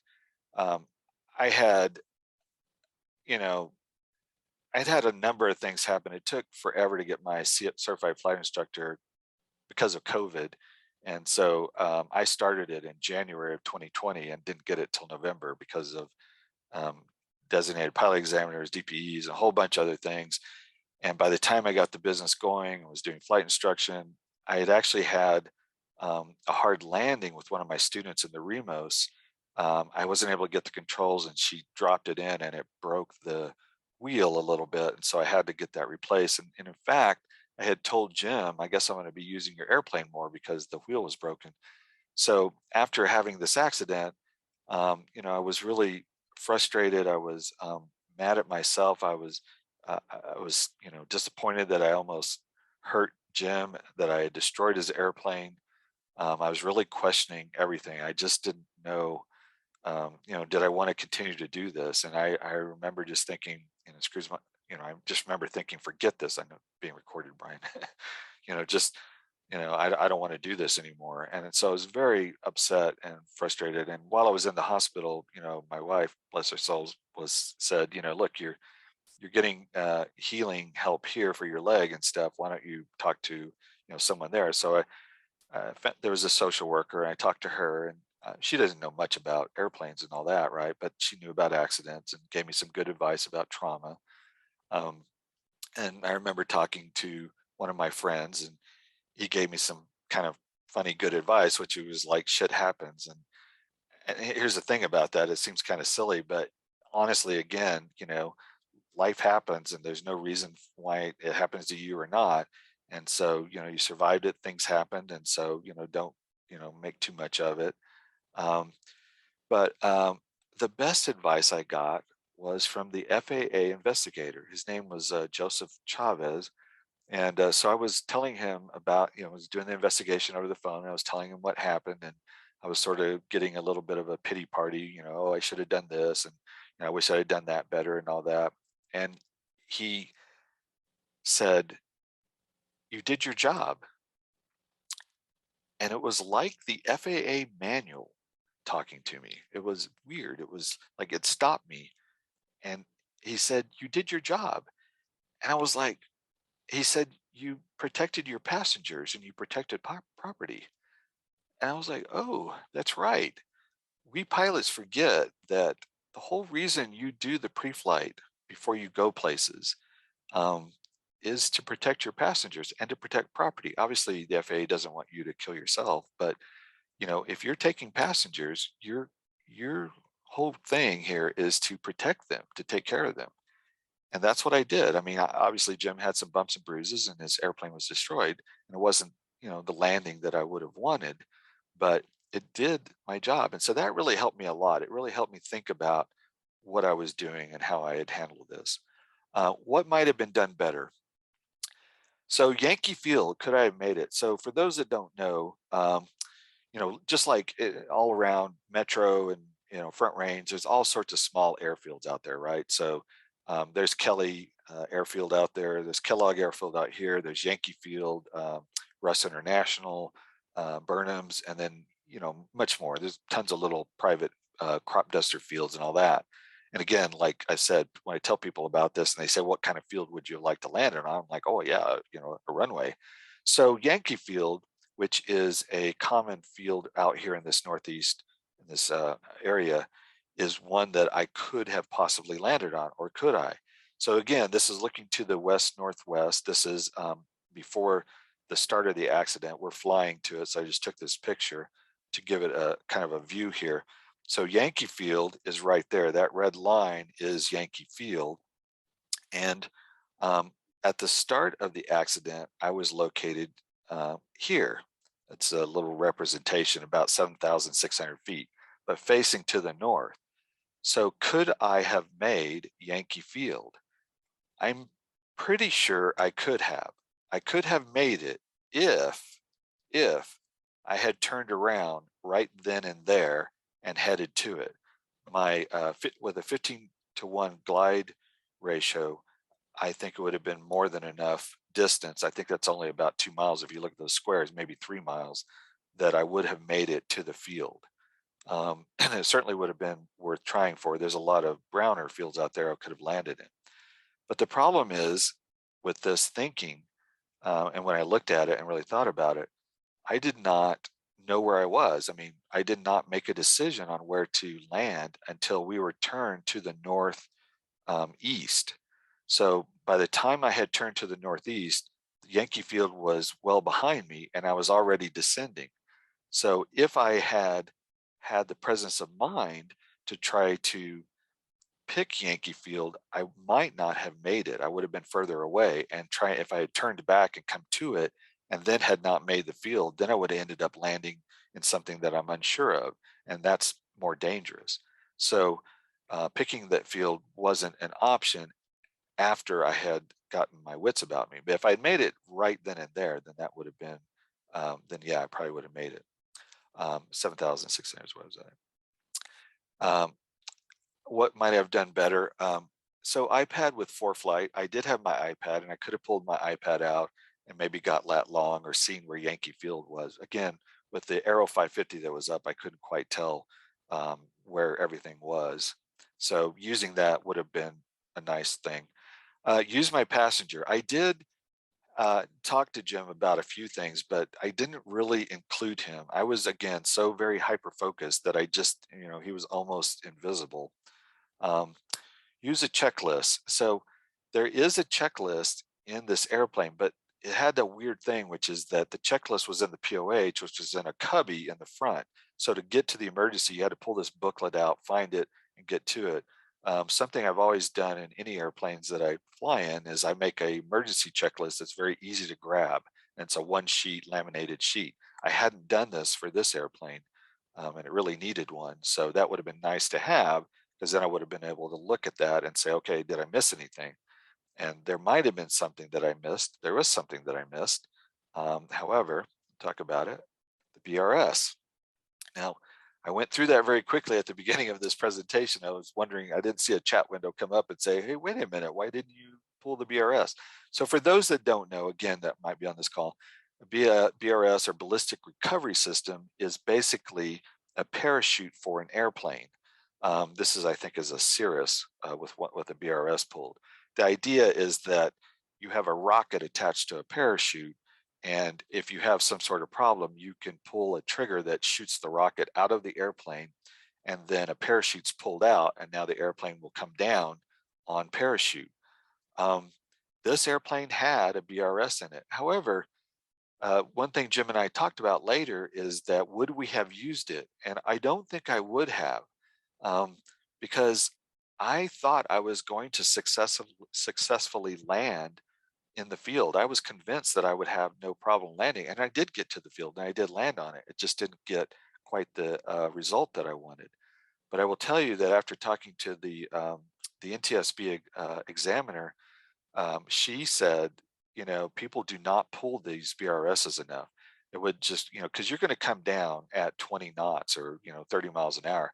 Yeah, it's still a little fast, and yes, you're not under control, but that's a whole lot slower. So for the impact, when you're considering about saving your body, that's going to be a whole lot slower than if it's something else. So I am definitely a firm believer in using them if you have them. But I didn't use it, and both Jim and I talked about it. We probably wouldn't have used it. But the other thing was, I didn't even think about it. It was on the checklist, but again, I was so hyper focused, I had forgotten about it. Finally, I didn't tighten my own seatbelt. I didn't turn the engine off. So it was still on. That's usually something you want to do, is turn it off so that you don't inadvertently have a fire. I didn't turn the fuel off. Although amazingly though, when this airplane crashed, it did not leak any fuel whatsoever, and the fuel tank was right behind me. So I was safe in that regard. Nose high, did not do a soft field landing. And that's what the nose high is about. So before I get to questions, comments, I want to show you the video one more time, just to show you one more aspect of it, which is landing at the, coming to the landing, so that you can see it a little bit more in slow motion. I'm going to move it forward here.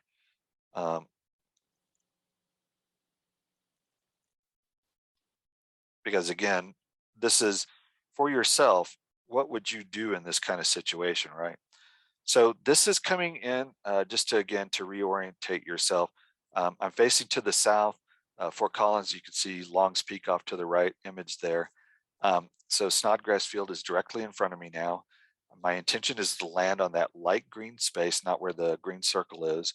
I know I'm high, but that's okay. I want to be high.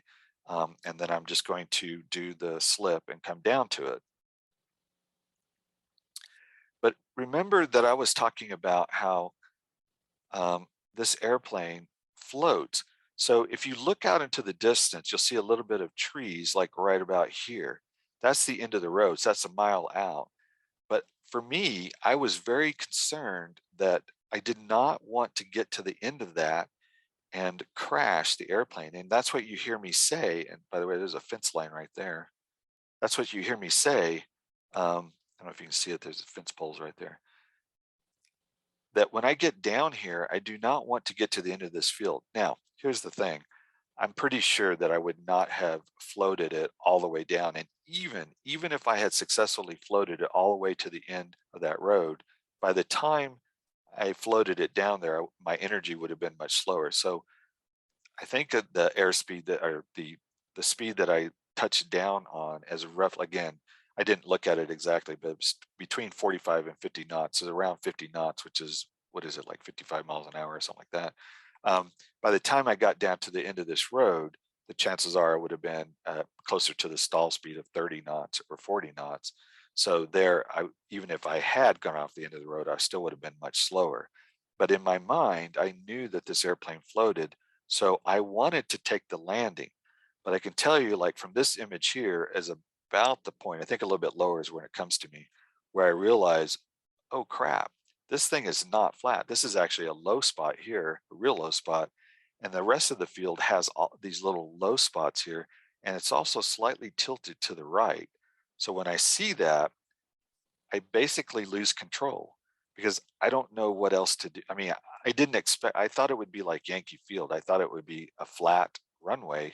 And of course it's not. And we don't realize that as we're, coming down. Now, the other thing here is you can see there's a bit of a road here. It's probably a tractor road for the green, tractor stuff out here. But there's a bit of a road that's going out this way. I could have perhaps turned to the left at the last few seconds and tried to take that road, assuming it might have been straighter and more flat. But that would have been a lot of consideration, and I didn't have that in mind. As I get closer to the ground, I realize that, of course, that I'm getting, I'm going to land on this. So that's all I'm going to do. You can see this little bit of this left side road here. So if I had turned a little bit to the left, I could have tried to make it there. Problem there is, though, there's also low spots here. It wasn't totally flat either, and it doesn't look like it goes very far anyway. The other thing I want to point out, the last thing I'll point out is you look at this, you'll see some of these bushes. I think they're like sagebrush or some sort of clumpy brushes and bushes. And then the ground is a sort of sandy, foamy soil, loamy soil, sorry, sandy, loamy soil, not real soft, but also not real packed down. So the wheels on the Pipistrel Alpha Trainer are called Behringer wheels. They're smaller than even my Remos wheels. So they're very small, not like bicycle wheels, but they're pretty small. So those wheels touching down on this just were not going to be able to sustain this soft dirt. And you can see I'm getting down here, and I'll go ahead and stop here. I can't, it's hard to stop it at a point where you can see it right before it flips over. Again, that's how fast it flips over. But you can see, it's grassy, clumpy, this loamy style soil. Let's see if I can stop it. And I'm gonna come over here. I can already see that. But yeah, and this is where I'm trying to get it down on here, and we go over. All right, that's all we need for that. You can see that. Okay, that's all I have. I think that's enough. Questions?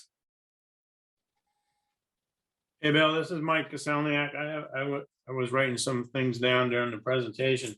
How about do you have a transponder on the plane? I did. I do. I had a transponder. Actually, it has ADS-B out as well. Okay. So, and I did not set the transponder to 7700. I also had an ELT. The ELT went off.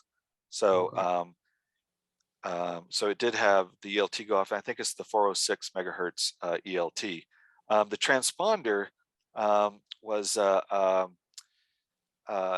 just didn't set that. And, by the way, I teach that to my students, of course, set your transponder 7700, but with ADS-B out, most people can pick you up on radar. But, the Fort Collins Loveland tower, they don't have radar out there, so they wouldn't Oh, even have been okay. able to see me on the transponder, quite Okay. frankly. Yeah. You know, and here's the thing: an emergency situation, again, all this stuff that you're doing, typing in 7700, you know, yeah, it's great if you do all of that, but you know, it's, I mean, there's a lot of stuff going on, right? You know, I didn't switch to guard either, but I was already, and I think that's important too. For the most part, if you're on a frequency where you're, you know, if you're nearby airports and things and you've been talking to tower or something like that, there's no point to switch to guard. Now, if you're flying out long distances and you don't want to, you know, you know, you're different airports that you're not talking to or whatever, then yeah, there's nothing wrong with doing that. I mean, I absolutely would hit the emergency communication channel. And I had another question. I wrote down some notes about the Rotax full power. Something you had said about the carburetors. They're set that if something goes haywire, they go to full power. But I didn't quite catch the whole. Yeah. So the way that the Rotax carburetors work is for the throttle body, the throttle, the butterfly valve that you open or close, right? So it has a spring attached to it. So when the throttle cable pulls that butterfly valve open, that the spring is pulling against it. So first of all, it gives you tension so that your throttle lever doesn't, you know, just be really loose. But what would happen is if your throttle cable, for example, came um, loose or whatever, that throttle, that spring would pull that butterfly valve all the way open. I'm sorry, I said it reverse. So when you pull it open, it's the other way. But with that butterfly valve, what it's doing is it's going to pull it all the way open so that the carburetors go to full open. And it's just a little spring attached to the butterfly valve, or attached to the linkage, basically, is what it's attached to. So most of the Rotaxes set it that way due to the fact that if something happens, it will go forward. The problem with that is that spring is fighting you when you want to go to idle. So if you're trying to go to idle, that spring wants to hold it to open, so you have a bit of a friction. So there's different ways that people deal with that. The Remos, for example, has a whole friction spring system set up so that it fights it back, and so you're actually, your friction lock will pull the airplane to idle if you're, you know, because of that, the way that's set up. But most of them, you know, for the simplicity's sake of it, they just have a spring that's going against it so that it has a bit of friction, or you have a friction lock, for example, that just tightens it so it doesn't let it go to full open when you're flying around. And you know, the one reason why you might not want full open is with students, they have a tendency to be heavy-handed on the throttle in the beginning when they're training. So if you're trying to do landings and something, if you're trying to do landings and something happens, you know, and you push the throttle too much forward, you're going to go more power than you want, right, for your landing, and so you end up getting all that energy and stuff like that. Again, I'm not certain why these weren't set the other way, and in fact, Jim, the owner, kept saying, he said it to me twice, like during the accident, the throttle is supposed to go to full power, the springs are supposed to pull it to full power, and you know, of course, I don't care at that point in time. I can't get into the engine and fix that, so I don't care. Yeah. Is your Remos back online? No. How do you know about that? Are you talking about the Pipistrel or the Remos? The Remos, you mentioned that you had a hard landing with a student. So at the Oh, time, yeah. No. I got that. Yeah, it's been a crazy year, Mike. It's been a crazy 3 years. My Remos is back online. I actually got it fixed while I was after the accident. And another instructor was flying it for a while, and then I started flying it. I had a number of students, I had 8 or 9 students. I had to have another operation on my leg because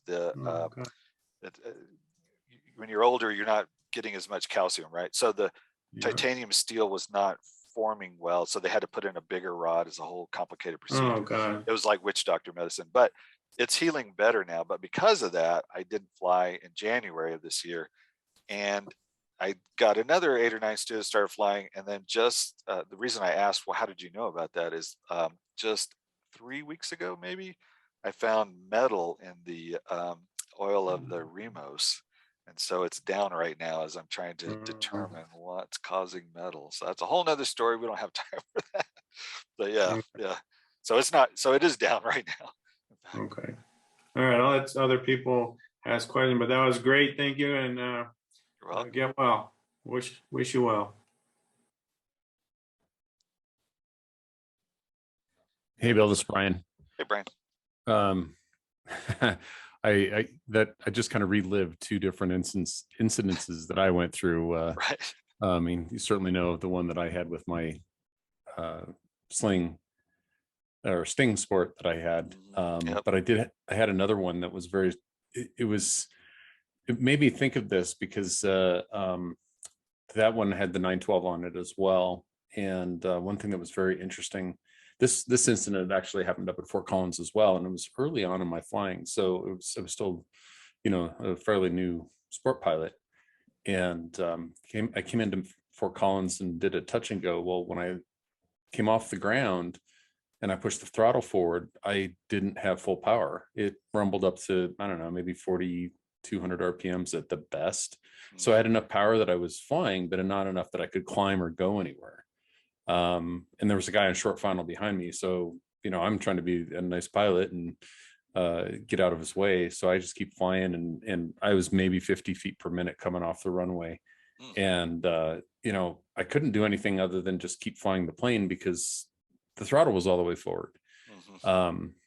So I sort of devised a plan that it's like, if I can get up to, a reasonable altitude to make a turn at 50 feet per minute, I was going to come back around and make the cross runway at Fort Collins and land and figure out what was going on. By the time I had made the crosswind, I had full power. So it had slowly gone back up to full power. Airplane was based out of Erie. I'm like, well, at full power, I'm flying. Let's make a dash for it.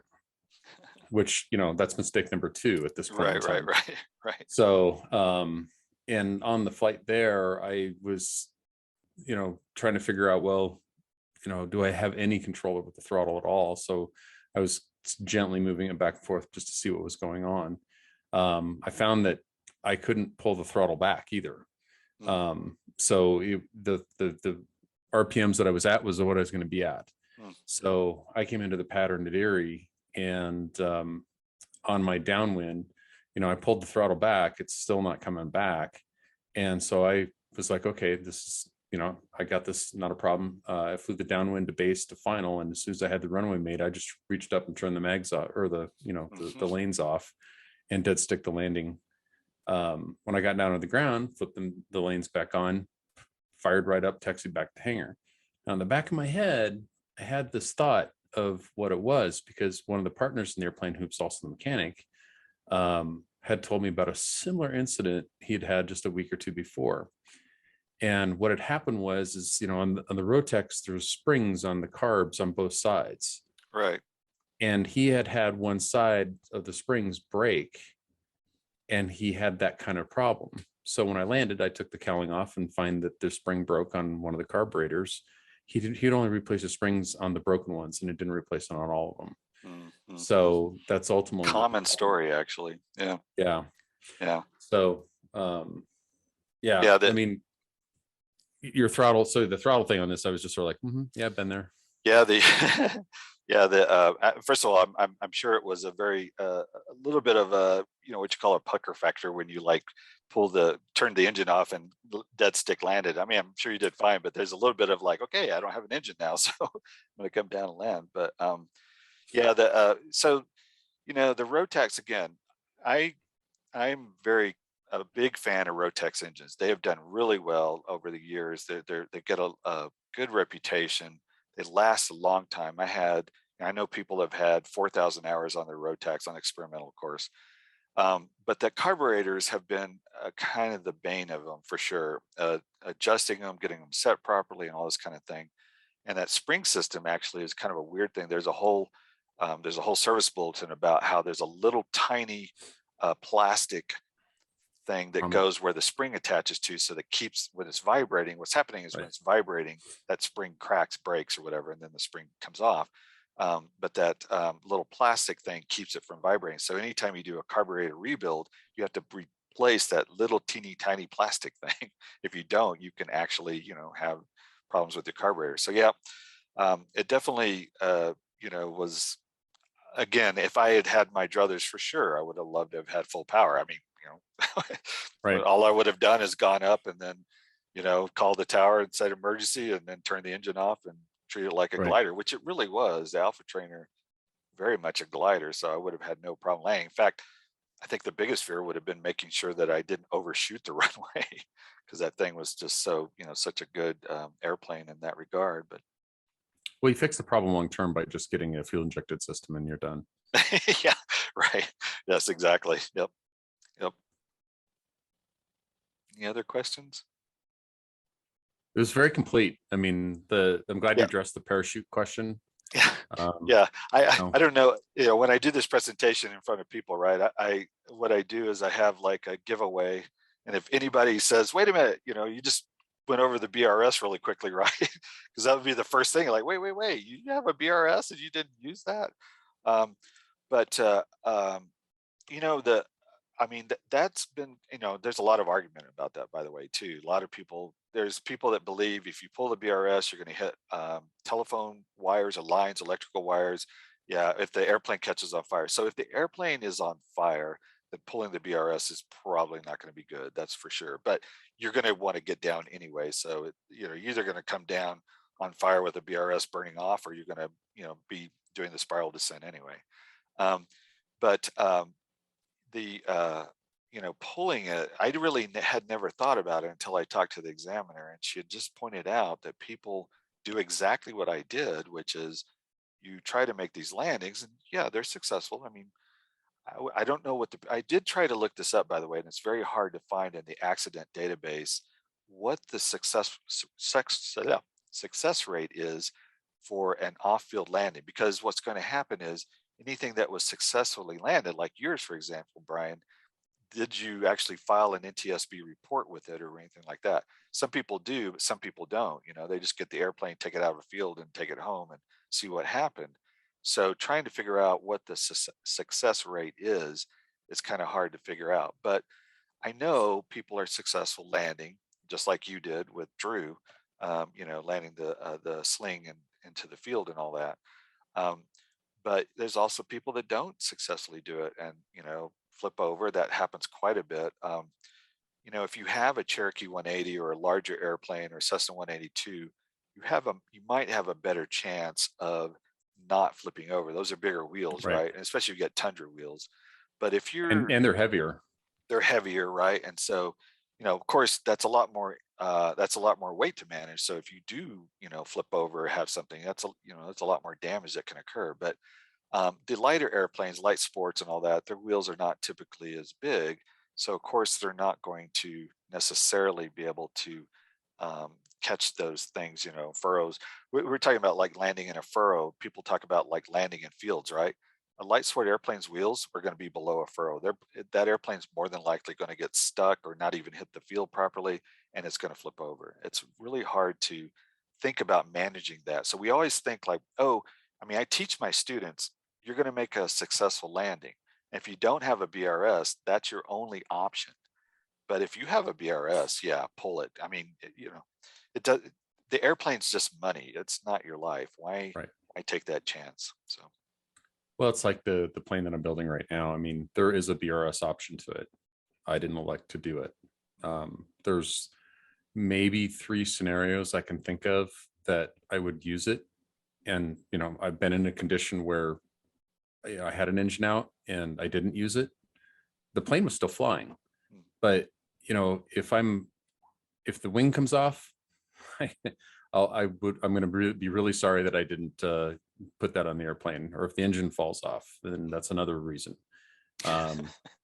So, and then inhospitable terrain, that's the only 3 conditions that I could imagine that I would ever want to pull it. And I'm coming up on 800 hours, which is, paltry compared to, some of the folks here in the room. I've had a situation where I needed, or I could have used it and I didn't. So again, I was definitely of that camp, and for sure, I understand it, and there's some advantages to it. I think, obviously if you don't pull it, you're not going to destroy the airplane. And then if you can get it down successfully in a lot of places, like on a field or whatever, or a road or an airfield, then yeah, you're going to be fine. But if not, you know, even if the airplane's doesn't flip over, it's still going to get damaged. So how much damage does the BRS do? And that's another question too.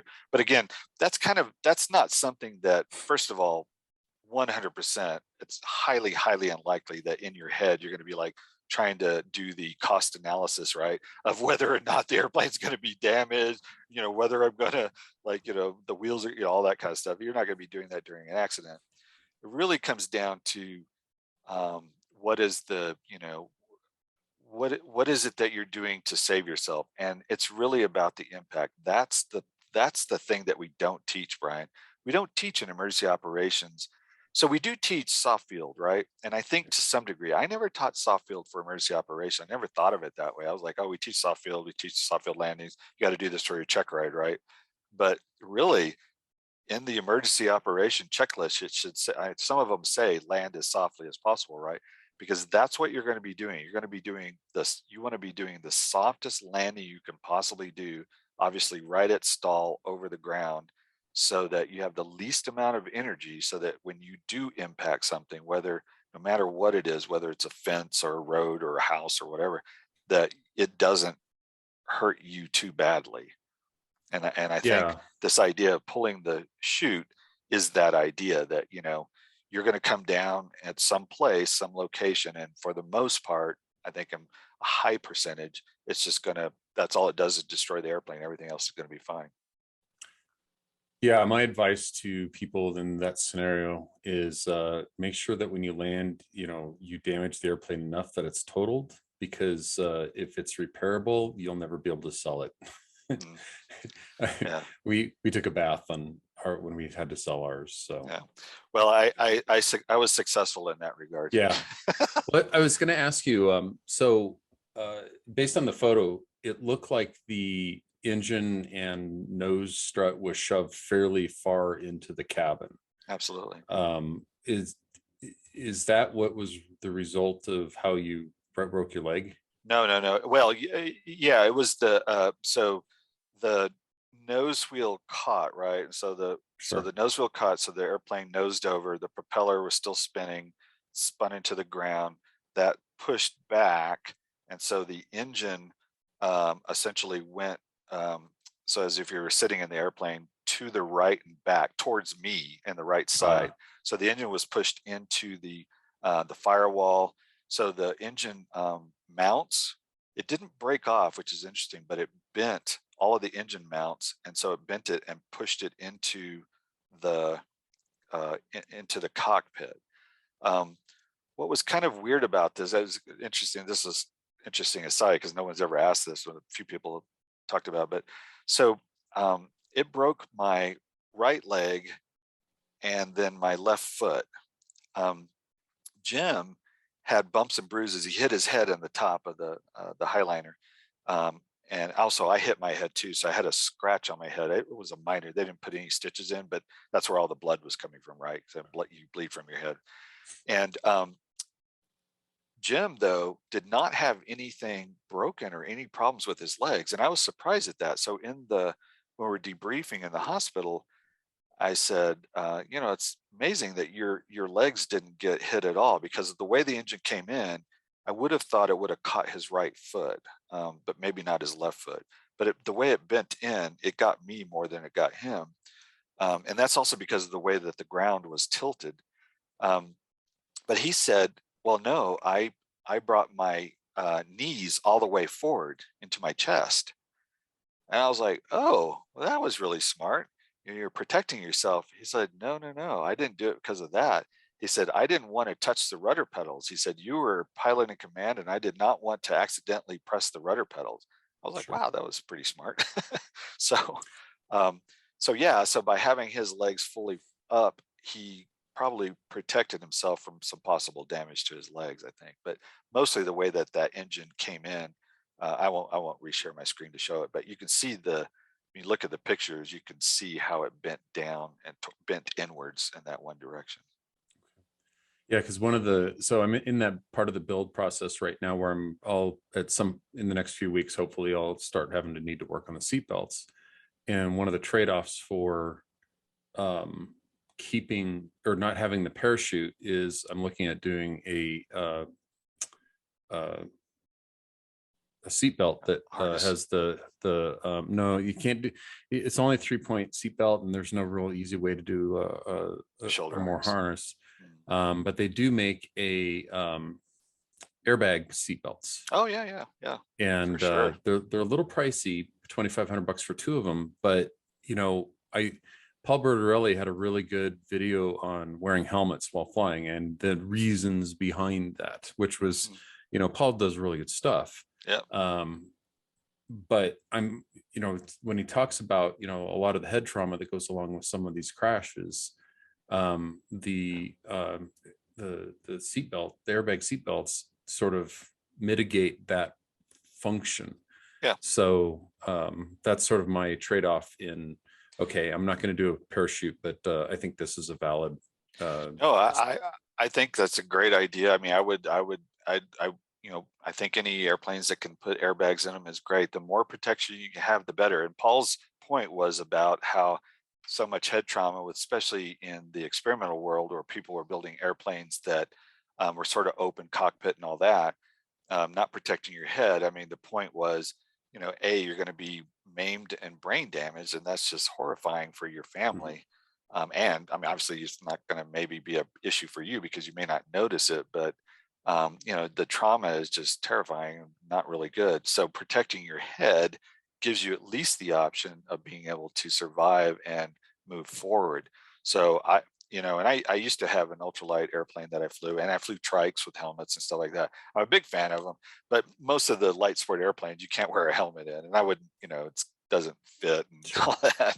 But I think any kinds of protection, that any other protection that you can have, again, just to reiterate this, life is dangerous, right? It's a risk. Everything we do, a lot of us drive old pickup trucks with, singular seat belts, and, there's all sorts of things we do. And we go skiing and go down hills fast. There's so much risk in everything we do, and that's okay. It's not, I don't want people to take away from this that you shouldn't live your life and enjoy it and do what you can. And the same goes with airplanes. I love flying. I'm glad that I'm still flying. I'm glad that I continue to do this, and I know it's risky, and I do a lot of flight training. I go right out to Snodgrass Field quite a bit. I don't land on it. I don't actually own that field, but I practice around there all the time. It's always a kind of a weird feeling to see it, but at the same time, this, it's not like airplanes are falling out of the sky as some people think and all that. The number of car accidents are just tremendous and all that. So, we have to be cognizant that life's a risk, and what can we do to protect ourselves? And don't get me wrong, I have texted a lot in my car, but we shouldn't be texting, right? It's a big risk, and people have done it, and killed people, killed other people, all that kind of stuff. So yeah, the things you can do to help yourself, save that, and I'm okay with that. I mean, buy airbags for your airplane and never use them. You never use them again. Yeah, 2,500 is expensive, but it's much more less than your medical better bills. yeah, that's again one of those things where you don't want to be in an emergency going, gosh, I wish I had those things. Yep. Right. So yeah. What was the not the recovery process, but the FAA medical process like coming back into flying? Well, that's an interesting kind of take, actually. So the truth of the matter is, I am a sport pilot flight instructor, but I am also a private pilot. So as a private pilot, I'm on basic med. Now, interestingly enough, I researched this. Yeah, so basic med does not have anything that states if you have a broken leg or anything like this that you can't fly. If I had a third class medical, I wouldn't have been able to do it. But I did check the basic med rules to see. However, it does have the question, and same for sport pilot, do you feel safe? And I didn't think that I could fly a Cherokee 180 or 182 or whatever with my leg the way it was.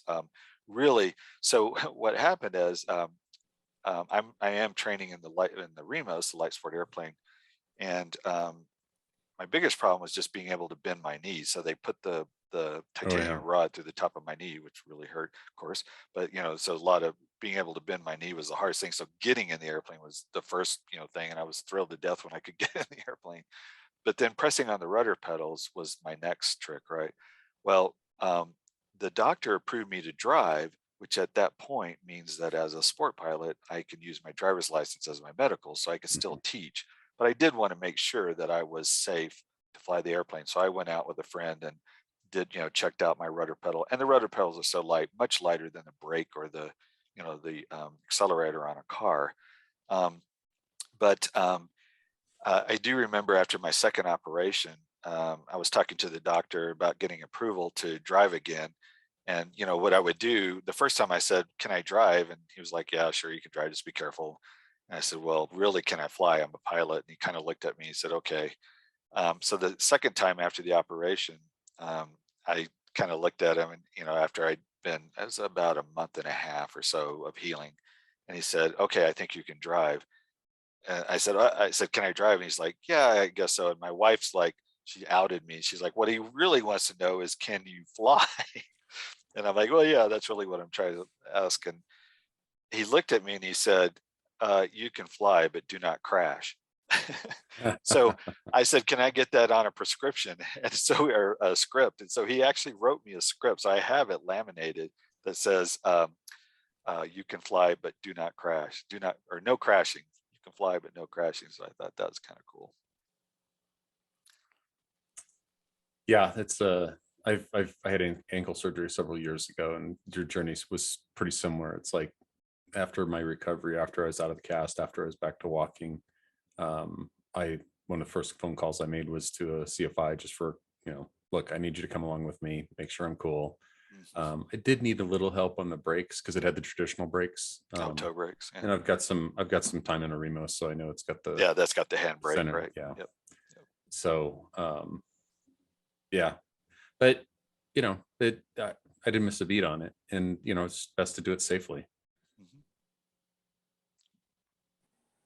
Yeah, I had the same issue. I had a hip replacement, and I know what you're talking about.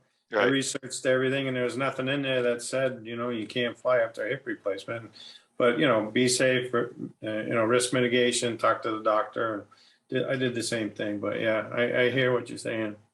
Well, Yeah. you were probably like getting into the airplane was probably where you were like, "Okay, this is a little uncomfortable," but Yeah.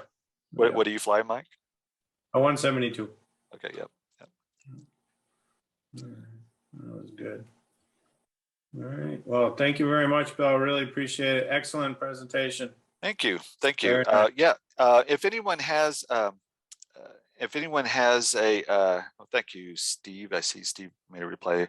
Yeah, if anybody has any further questions or whatever, definitely feel free to email me or whatever. You can find me out on the web and all that kind of stuff. And so I don't really have these pictures posted just because there's no reason for it. But yeah, if you want to see some, there's nothing that's hidden again, like I said. But I appreciate the time, and thank you all for coming. Thank you. All right. We'll see you Thanks. guys later. Bye-bye. Bye.